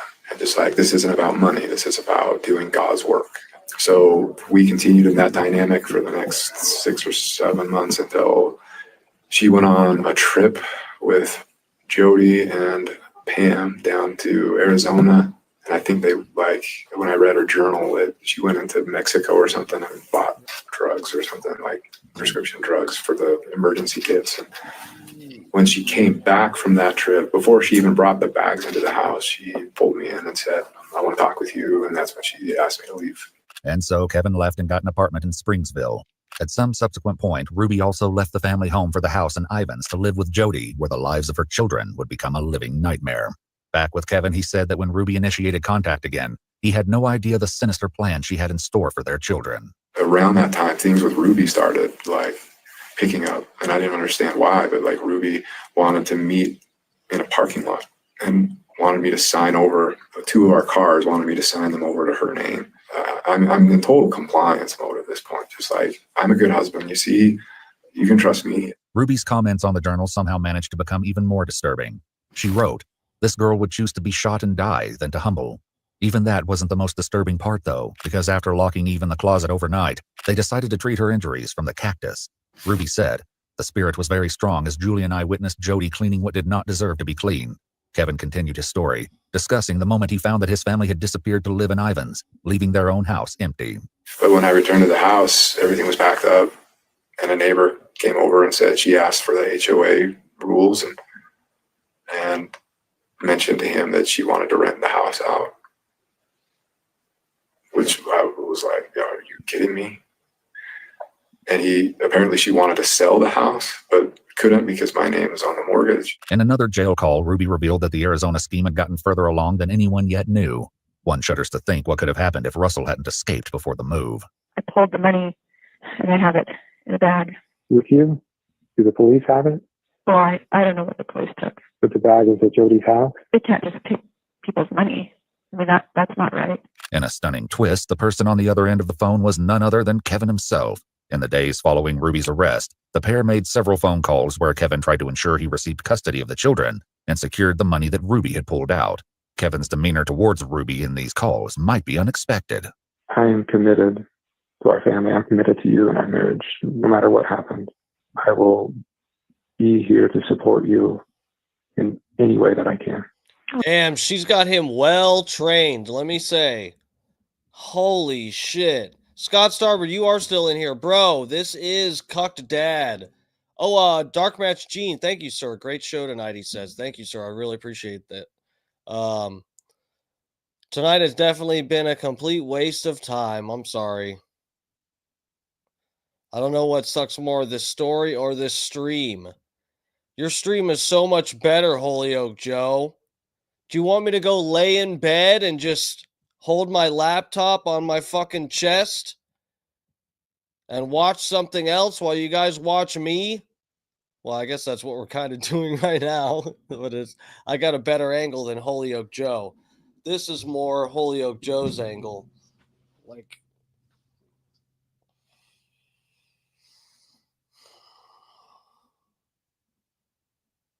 something like that? Is that what we want, Joe? Oh, God. My angle's all fucked up. Wait, is that... Okay, that's... Wait. Okay. Well, thank you for stepping up. During this call, Kevin and Ruby agreed to limit their contact going forward to strengthen Kevin's chances of gaining legal custody of the children. A discovery made the next day, though. Bro, he's... Sorry, I got distracted there by Holyoke Joe running his fucking mouth. Bro, that is crazy. Who knows what exactly they've told him about all the details. I imagine the police haven't held back any damning information that makes his wife look like shit. So he probably knows everything that happened, of the extent of the abuse and crazy shit. I don't know what. If he could be manipulating his wife to some extent, talking to her like that on the phone. I don't fucking know. But if it's what it seems like at face value, that's pretty fucked up and pathetic. Your wife is like batshit crazy, talking to demons and going into fucking seances and shit. And the spirit's telling you to not feed your kid. You want to make that work, he says. He says, I want to make this work. Oh, blew that out of the water. The bag's gone. What? The bag is gone. What? What? There's no bag. The only thing more shocking than the bag's disappearance was where Ruby had gotten the funds in the first place. Kevin and his lawyer revealed the source of the missing $85,000 while speaking with police. That money, she cleaned out their bank accounts. The kids' savings accounts. Yeah, and yours too, your joint account. Yeah. That's where that money came from. Mm-hmm. So I don't know if you can have, or if I need to have a discussion with the county attorney. Kevin would kind of like his kids' money back. Unfortunately, tracking down the money and attempting to return it to the children would likely become a separate civil case. While Ruby didn't comment on this directly while in jail, she had more thoughts to share the longer she was behind bars. Just the devil is so sly. And I'm embarrassed it took such a huge slap in the face to wake up to it. On another call with her parents, Ruby proofread a court statement she wrote to address her children and acknowledge her actions. I would do anything in this world for you. My willingness to sacrifice all for you was masterfully manipulated into something very ugly. I took from you all that was safe and soft and good. I took from you your mother. How terrifying this must have been for you. I will never, ever stop crying for hurting your tender souls. You are such a very precious part of me. I'm so very sorry. But no apology in the world could begin to undo the horrible trauma experienced by the Frankie children. In contrast to Ruby's attempt to make amends, Jody's response was the same as it was at the beginning of the investigation. The Lord says that first they'll lay their hands on you and persecute you, delivering you up to the synagogues and into prisons. And the children shall rise up against their parents and shall cause them to be put to death. That statement right there is what's going on with me. The children shall rise up and put their parents to death, and ye shall be hated of all men for my name's sake. Ultimately, Ruby and Jody were charged with 6 felony counts of child abuse and neglect each. Rather than go to trial, Ruby and Jody pleaded guilty to 4 counts of child abuse. Though their cases were adjudicated separately, they received the same sentences. On each count, Jody and Ruby were sentenced to serve between 1 and 15 years in prison. The sentences were to be consecutive, meaning both women could be behind bars. Ouchie, ouchie. All right, let's go on to the next video. We get it. They're fucking, they're some real cunts. Let me drop this down and I will get us to our next video. We still got a couple. I'm not getting off right now, guys. I at least have to give you the video from the thumbnail. I have to at least give you that. And there's plenty more where that came from. Today, and I haven't watched this at all. I just got the thumbnail and didn't watch any of the video. It's actually a really exciting day because we got to unfold one of these units right in front of a crowd of people. That's fucking stupid. Officer Jordan White. Oh, God. Okay, there's a knife. Sign the petition and urge Congress to make assault rifles illegal. Uh-oh. We got a Sis Andy Hizook anti-gun commercial. Check this out, guys. Did you hear what he said? Rewind it back, guys. Rewind the stream back because I can't rewind the commercial. Did you hear what he said? Assault rifles. We have to get these assault rifles out of the hands of people. And none of the fucking shootings that have happened have been done with assault rifles. Assault rifle means fully automatic rifle. Full auto.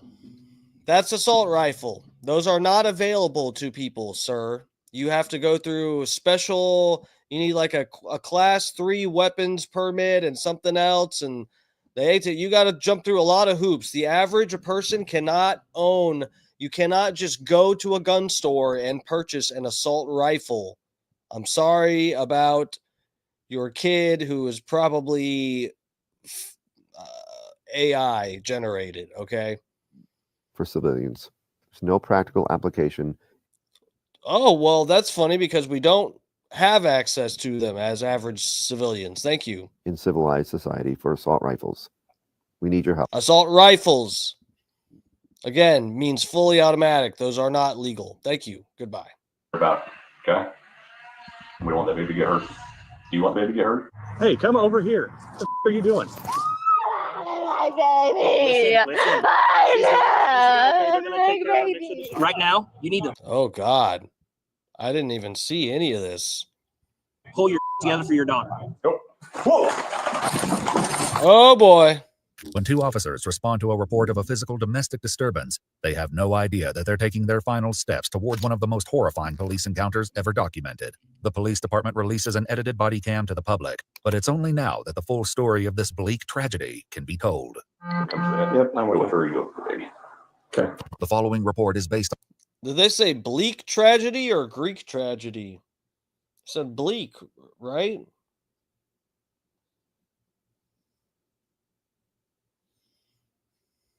on official police records, and most of the footage has never been seen before until now. On November 7th, 2024, 2 officers with the Independence, Missouri Police Department respond to an apartment complex for a domestic disturbance. Are you involved in this? That's my wife. Okay. I just dropped her off to go get some gas, and I guess they beat her up. Okay. Is that person involved? This is my husband. No, is that person involved? No, not that person. No. Okay. What's going on?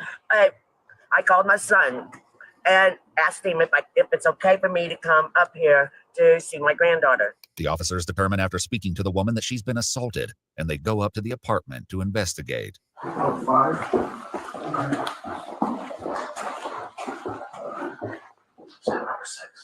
It's fine. Okay. The officers wait to speak with the occupants, Mitchell Holder and Maria Pike, not yet knowing that they are only minutes away from a moment of shocking violence with irreversible consequences. But this isn't the Independence Police Department's first encounter with Maria, who called 911 2 weeks earlier to report that her infant daughter was not breathing. Fell asleep on her baby? What the Stop the bleeding. Yeah. Where's she? Gurgling a little bit. Come on now.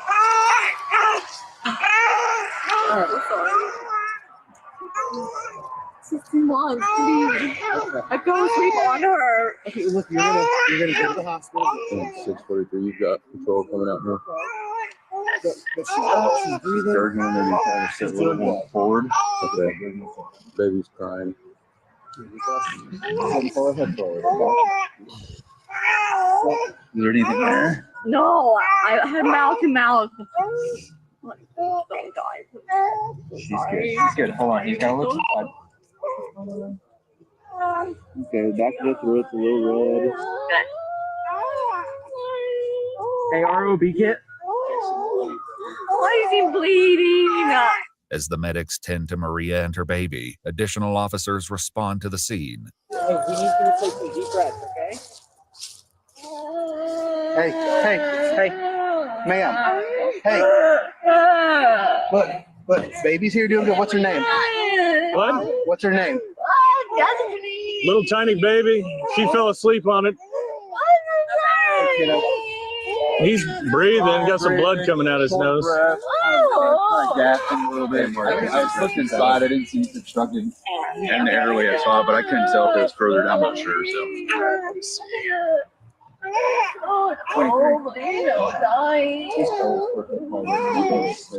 Yeah. Hey, ma'am. Let's get him in the back. You got her, ma'am. I got her. Hey, I need you to Here, let we go. need you to stay here. We're gonna do some things. Okay. We- Okay. Ma'am, let's get some information. We got to talk to you, okay? Let's get some information. Daryl, we'll get it from you. What's your name? Her What's your? away. Okay, hold on, ma'am. Wait, where? They're not taking her away. They're helping her. We're gonna get you to her, okay? There is Just nothing wait. you can do right now except talk to us, okay? You have a camp back there? Oh, I'm sleeping back there. So this is a completely separate incident. We're going down a whole rabbit hole here. My boyfriend. You gotta stay still and talk to me. You have Said she was asleep in information. the woods. She was over there in Hartsville. Yeah. Hey, come over here. What the are you doing? Yeah. There's nothing you can do. Let them do their thing. And we're going to take this. Hey, ma'am. You gotta talk, okay? What happened? I fell asleep on her. The officer takes Maria's knife, ominously foreshadowing the tragedy that will unfold on November 7th. Oh God. So am I that high, or am I actually paying attention here? That this woman is like homeless? She's sleeping in the woods or something? Promo code on me. Yeah, that's really sad. FU DMS, you are human debris. Thank you. Thank you.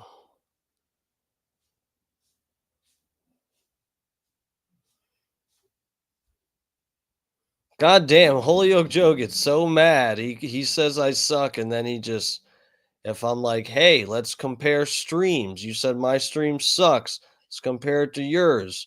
Should I go lay in my fucking bed or something? And then he gets all bent out of shape. I'm not going to even highlight his comments in here. Fat Pig is loving it, though. This is making me sick listening. Wow. Get your puke bucket ready.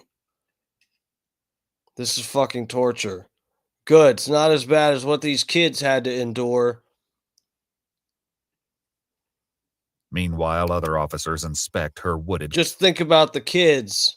campsite. Got a little shack or a little ramshackle camp. It's posted. So, I mean, hopefully they take this kid away from her. Nah, probably not. Living out here in a... They'll call her... Yeah, she's fucking homeless. She's out here living in the fucking woods. Guys, there's this spot in Tampa that's basically like by this park, and there's railroad tracks, and some people fucking live in that. There's some people camping back there, and there's this other park that's that we go to. I'm not going to say exactly because if I barely gave a description, you'd know exactly where it is. But anyway, there were people that were straight up living back there, and they had like a cat back there. And you could tell the cat, they were like feeding the cat. There's just a bunch of trash, though. It was incredible how much trash was back in this little area. Just like trash fucking everywhere. My friend and I would hike back in this area like once every few months or some shit. And we didn't go back there for a while. And one time we went back there and it was like, holy fuck, man. Some people turn this into a goddamn rat's nest. And there's a cat back here that you can tell people have been feeding it like canned food they stole from a gas station. And they'll do one of those sit-down meeting things and call it a day. Out at the road, the EMTs are concerned that Maria may have had a more active role in harming her baby. Hey, look at me. Look at me. Look at me. Did you hit her in the face at all in any way? Like trying to help her or anything like that? You accidentally struck her in the face? No. We're just trying to keep her on this side of the road. Yeah. From where? I her nose and mouth. I was trying to resuscitate her. Please don't leave. What? Blowing, I'm squeezing her. I was shaking her, trying to wake her up. Oh my God. Ew. This is gross. Honestly, Adam Wiley, I'm with you. This is fucking nasty. Abusing like a tiny little child like that is just so fucking gross. I mean, it's funny when that wrestler Matt Locke, we were watching his stuff, remember, on here, and he comes out when he gets announced and he comes out to the wrestling ring, he just looks for the little kids and goes out and just flicks them off and screams at them till they cry. That stuff's funny. This is fucking disgusting. What did this fucking crazy short-haired goddamn Biden voter do to her goddamn kid? Yes. Slightly shaking, yes. Let's take a seat. But if Maria's slightly shaking, normally that helps kids. Composure is tenuous, it's only when the ambulance begins pulling away with her baby that she loses control. My baby. Listen. They're gonna take care of her, make sure that she's healthy. Okay. She has to go to the hospital. I'm sorry. It's okay. It's okay. Listen, Mariah. Hey, Mariah. I'm so sorry. It is fine. What's important right now is your baby's going to the hospital. Okay. Okay. Listen to me. Listen to my words. Hey, let go of this car because they're gonna go take your daughter. Okay. Let's let go of this car. Hey, let's let go of this car, Mariah. You need to let go of this, dude.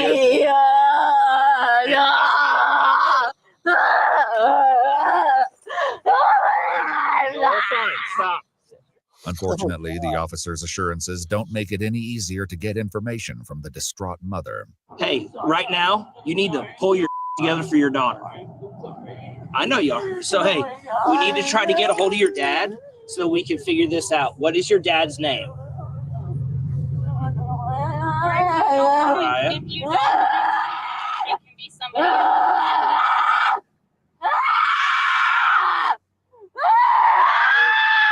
Her eyes are she's tired. Hey, if you Oh, she's on meth. Okay. live in one of these cities right here, why don't you own an apartment building? Seriously, let me show you a path that could I was starting to think, man, this is an extra level of crazy where you're just like, How do you even, I mean, if you're this fucking nuts, how do you even bring a child to term? How do you convince a guy to stick it in you? But it's starting to make sense. She's on drugs. Bad drugs combined with postpartum, combined with shock. The Holy Trinity. The cops go through Maria's belongings and get some information about her daughter before making plans about what to do next. I'm telling you guys, cops have a way with words. Cops' sense of humor, it's like it teeters right on the edge of unbearable and like dad humor or something, but it's like worse than dad humor. There's like some funny dad jokes. Most cop jokes are just, they're not funny. Insufferable. Yeah, Destiny is the kid's name. It was in her phone. Yeah, we're gonna take the She named her kid after the streamer Destiny. kiddo into protective custody. Sit on the kid until DFS gets there. Sitting on the kid is why we're here, sir. Don't do that. Trying to figure out. I called Heiniger. He's wanting a little bit more information. I mean, it sounds she's like just- if she's not talking, She's just and- completely just shut down. I mean, just nothing. Maria is taken to the hospital for a psychiatric hold, and baby Destiny is placed with a foster family for the night. 1 week later, 2 officers head out to the apartment where Maria is staying to check on the baby's well-being. Police department. Okay, what do you want? We're just coming to check on your daughter, I believe. Fine. Okay, well, Children's Division asked us to come check on her. Okay. Can we just see her real quick, that way we can get out of here? Do you have a warrant? Maria, we're not here. Nobody's in trouble. We just need to check on Destiny. This is ridiculous. For the record, you're being recorded, Okay, you're being recorded too. We just need to see the kid. because what they're doing is illegal. They're trying to take all my parental rights and I have full custody. I We have just the need to see the paperwork. kid. You wanna see the paperwork? Just need to see the kid. Just real quick. Okay, don't step Can we just see her real in. quick? I'm already You triggered. can bring her right to Drill here. in, okay? Thank you. Honey, can you just bring her right here?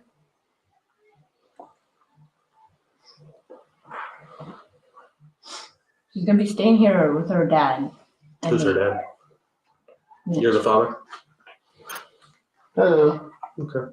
Alright. Appreciate it. You guys got food and everything, diapers? Yeah, it's gonna have badge numbers and names. The officers give her their badge numbers and leave, but it's only 5 short days later that police are called out to Maria's door once again, this time by a social worker who says the couple is not responding. So the baby is in the house. I believe the parents are inside. Uh-oh, the CCP's involved. Shit.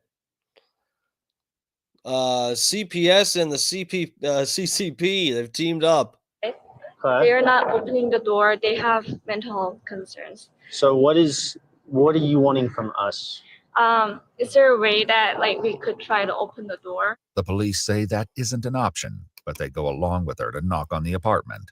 It's November 6th, 2024, only 1 day before Maria and Destiny's story reaches its unimaginable conclusion. Damn, they're really edging us with this story here. They are in there because they just let 2 homeless Okay, I people appreciate it. come out.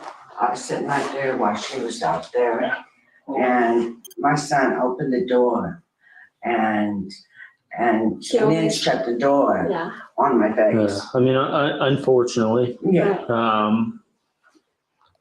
I'm not saying that they're making good decisions, but they're allowed to have who they see fit in their house. About a week ago, they actually their baby got into our custody because mom ran out of the house because of the domestic violence concern. And mom kind of mentioned that, but then she pulled it back and she was downplaying it. And The baby's still in your custody? No, so we brought the baby back to them. Okay. Neither Mitchell nor Maria open the door, and almost exactly 24 hours later, Talisa calls 911 to report that Maria assaulted her. The police show up again, but this Oh, time, Mitchell Jesus Christ, it took a while to get back. So this is where we started in the beginning of the video. This bitch getting assaulted. Finally, we're circling back. lets them inside. Did you do something illegal? No. Okay. So can we come and talk about what's going on? I accept your terms. What's up? The two officers enter the apartment, where they find Maria in the bedroom closet with Destiny in her arms. Hi there. What's your name? Can you come out here, please? Please.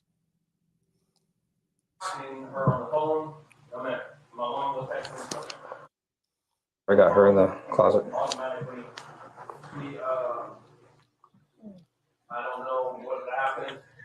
Freaky looking, Diane Word haircut. Yolandi from Diane Word.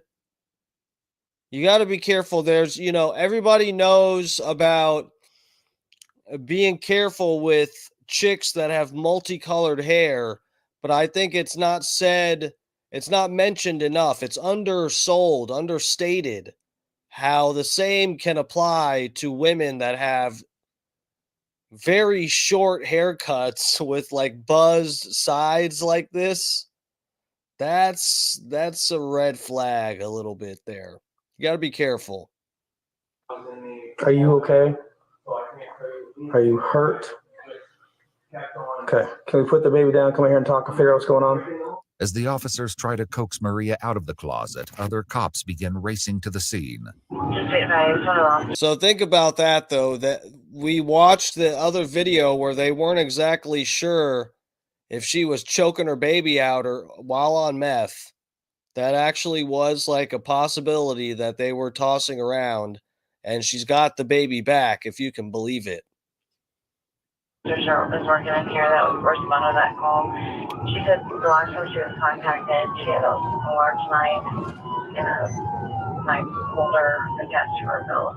With that unsettling warning coming over the radio, they prepare for what they're walking into. They're both off, by the way. He gets SSI. Like he has to have a baby. And they have an incident. They have a baby. This is the problem. That is super concerning. Yes. Strawberries and spring. So it sounds like the cops are discussing the fact that both the parents are batshit crazy. They're so crazy that the government deemed them too crazy to go get a job, but not crazy enough to have their kids taken away. Very, very interesting. Funny Face is up in here. DMS, this is EWU, right? What?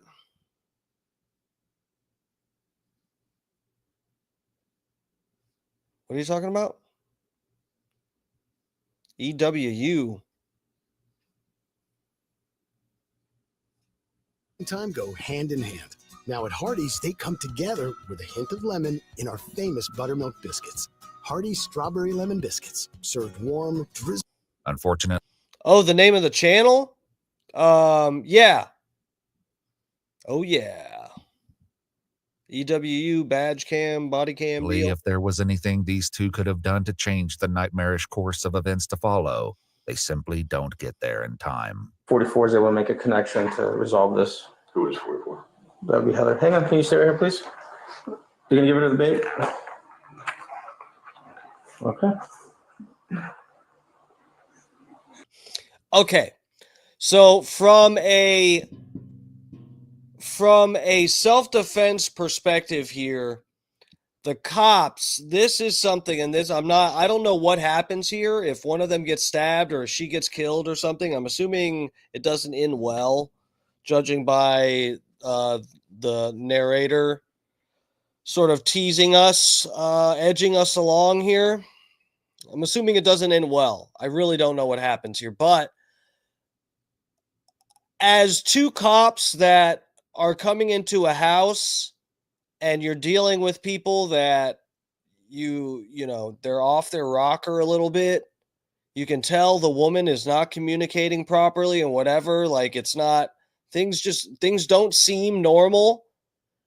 And the woman comes out of the closet with the baby and sits down on a bed where there's a giant kitchen knife on the nightstand in the bedroom. So these are the kind of things you have to have if you're going to be a police officer. Not that any cop in their right mind would be watching my stream, but these are the kind of things that you need to actually look out for, if I do say so. Because, yeah, I mean, I don't know why a woman would go and sit down a foot away from a giant kitchen knife that's in a bedroom. And, that's not a red flag. She just chopped her hair off with that same knife. The hair should already be a red flag. You've ignored that one. And now you let the woman sit down next to a knife. So that's where we are here. It's fine police work.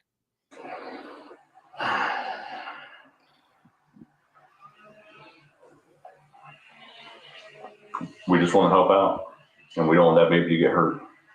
That's all we care about, okay? We don't want that baby to get hurt. Do you want the baby to get hurt? That's okay.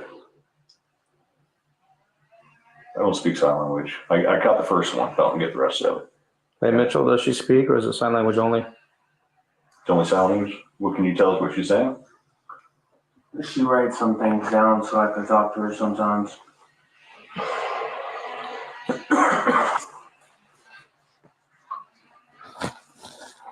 Are you able to understand what I say? Can you understand me? Yes or no? You understand me? She's not from this continent, born-wise. Does she understand what I'm saying, though? You would know. She's not from this continent, born-wise. I guess that's English. What the fuck? Oh, fuck, man. Sounds like Jake Husden. Oh. I mean, does she understand you when you talk? Sometimes. But sometimes I don't speak well English. I feel like we're having games too. No, we have like communication skills that we have problems with too, but we communicate.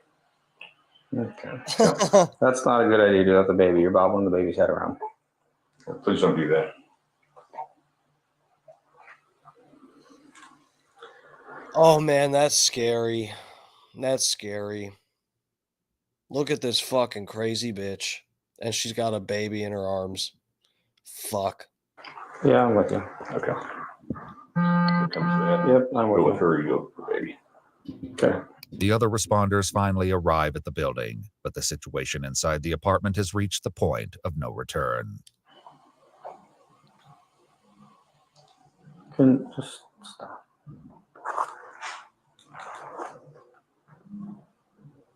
Go. Whoa! Officer Jordan White raises his gun as Maria approaches and fires 4 quick shots in a row.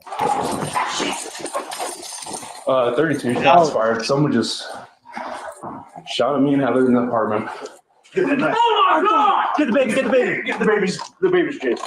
You guys got her in the baby. What's wrong with you? No, stay down, stay down. I am. Cuff him up, cuff him up. I didn't do nothing. God damn. I didn't do nothing. The baby took a lick. 135, the baby's hit. I need AMR immediately. That baby was fucked anyway, guys. That baby was cooked. She had Yolandi from Diantword as a mother. That baby's better off dead. What did I do? Just relax. God damn it. Give me your hand. Hey, Jared, take the baby, get the baby out. Get the baby out. And you killed the baby! You killed the baby too! I remained myself! Okay. And you killed her! You killed my girlfriend and you... What the hell? And the baby! The other responding officer finally comes inside, walking straight into the chaotic aftermath. I didn't do nothing, officer! Officer! That officer shot her! You know what? And the baby! I don't know what else to do with her. He shot her! Stay calm. And the baby, sir! Okay, hey, we need to get the cuffs off her. She's going into, she's stopping. Cuffs off of me too, because I didn't do nothing! Quiet! He shot her! Get over here. Get the cuffs off her. We're going to start CPR. And you shot the baby! What are you doing, officer? Well, she's trying to stab me, guys, so. The officers start compressions on Maria, but there is to be no happy ending. Baby Destiny is taken to the hospital, where life-saving efforts end at 2:33 p.m. 5 minutes after that, her mother is pronounced dead at the scene. Dude. Your life's over. You good? You good? Yeah, I'm okay. All I could see was the. Shut the up. Hey, it's okay. All I could see was the knife. I didn't even see the baby anymore. Is Chad good? Chad's good. Okay.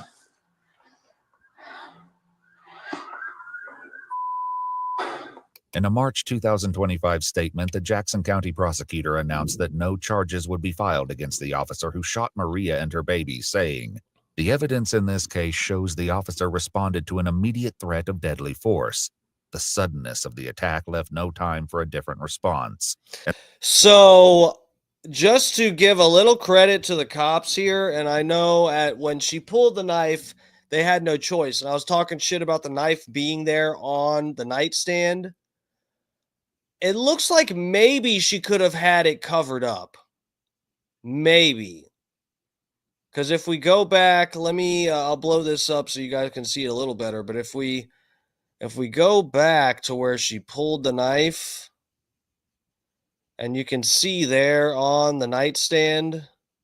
Oh God, I'm going to sneeze. I feel like I'm going to sneeze. Go. Whoa.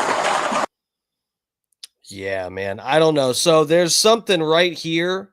You see this thing that's on the nightstand. Maybe the sharp end was under this, hidden. That's a possibility. But if that fucking knife was just sitting there out in the open and these cops let her go and position herself right next to it, that's fucking stupid.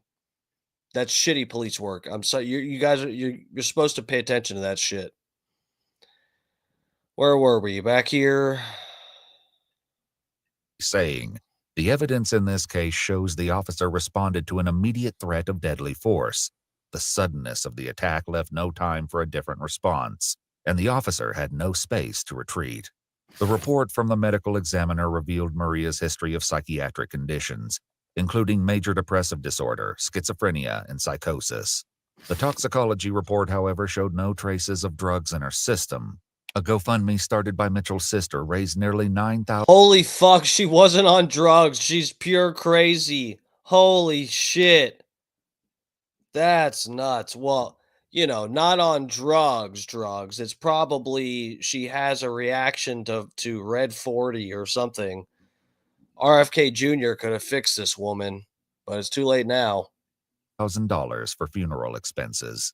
Maria Masha Pike was 34. Her daughter Destiny was just 2.5 months old. Ouchie Fauci. All right, guys. Well, that was dark times indeed. This has been Dark Times with Dark Matt Steve. Tomorrow night, we got a few different options available for us for subject matter. We'll see what we get into. What else? Yeah, Friday. Guys, if I go live Friday, I'm probably going to go live 7 p.m. Eastern Time, possibly from the BRN parking lot and or the bathroom if I'm on my knees in there for some reason. So we'll see about that. Yeah, tomorrow night. I thought about covering the Shannon Sharpe stuff. Maybe we will get into some of that tomorrow. Bubba covered it, and then also Scott Starbird covered it a little on his show. And so I was like, I know we overlap a little bit with some of the viewers. I don't want to beat people over the head with it, even though I would like to cover a trending topic and get some more clicks in here. But, yeah, guys, maybe we'll see if anything develops with that. Maybe Shannon Sharpe's tape gets released or something. We'll see if there's any breaking news with that. I might get into some of that. And also, Bubba covered it, like I said today, and I disagreed with Bubba on some of his opinion regarding some of the shit that Shannon Sharpe said. We'll probably get into some of that at some point. Maybe not. I don't know. If something new breaks, maybe I'll cover that tomorrow. I kind of don't even feel like doing real news stuff. I just want to have fun on the stream. So, DMS, does Shannon have a hog? I have no idea. I hear people saying that. Dutch Duke, thank you, sir. I appreciate it. Great show, DMS. What y'all really want? All right, guys. I'm going to leave you guys. Holy fuck, we're on late. 11:47. Shit. All right, we got to get to bed, guys. We got Bubba the Love Sponge show in the morning.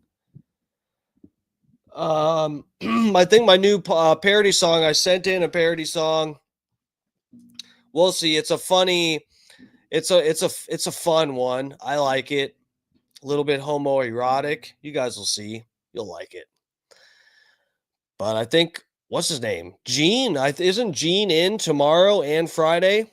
We'll see how he deals with homoerotic stuff. We'll see. See how that goes. All right, lovers. Thank you all for all the support. Please, if you haven't already, please, I'm begging you. I promise. If you hit the like button, I'll suck you off. So just give that one little click and I'll drain you. That's all I need. So just the one click.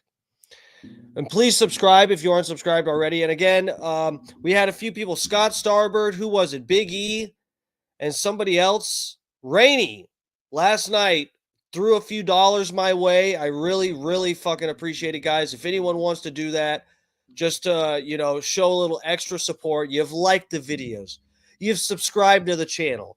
You've gone and reposted my parody songs because you just fucking love them and you think I'm talented. And you say, how else can I show some support? Because I see Steve, he's working, he's hustling, and I want him to get a little extra out of it. You can do that at PayPal. I am Darkmatch, DARKMATCH, and on Venmo, I'm Darkmatch Steve, DARKMATCHSTEVE. But again, don't feel like that's a requirement or like I really need it or something. If money's tight, don't feel obligated at all. For real. I really do appreciate all the support, the clicks and everything, and people just being in the chat and actually enjoying the stream. That's the most important aspect of this. So with that, I will leave you guys. I'll see you in Bubba Army chat in the morning. The Bubba Army, 6 to 10 a.m. Eastern time. And then I will, is Scott on tomorrow's Thursday. Yeah, so then we'll be in Scott Starbird's chat. Scott goes live at 6 p.m. Then Alex Stein goes live at 7 p.m. And then I get back on here with my slutty little twink self, twerking, draining, milking you guys, metaphorically. So I love you. I'll see you tomorrow. Mwah.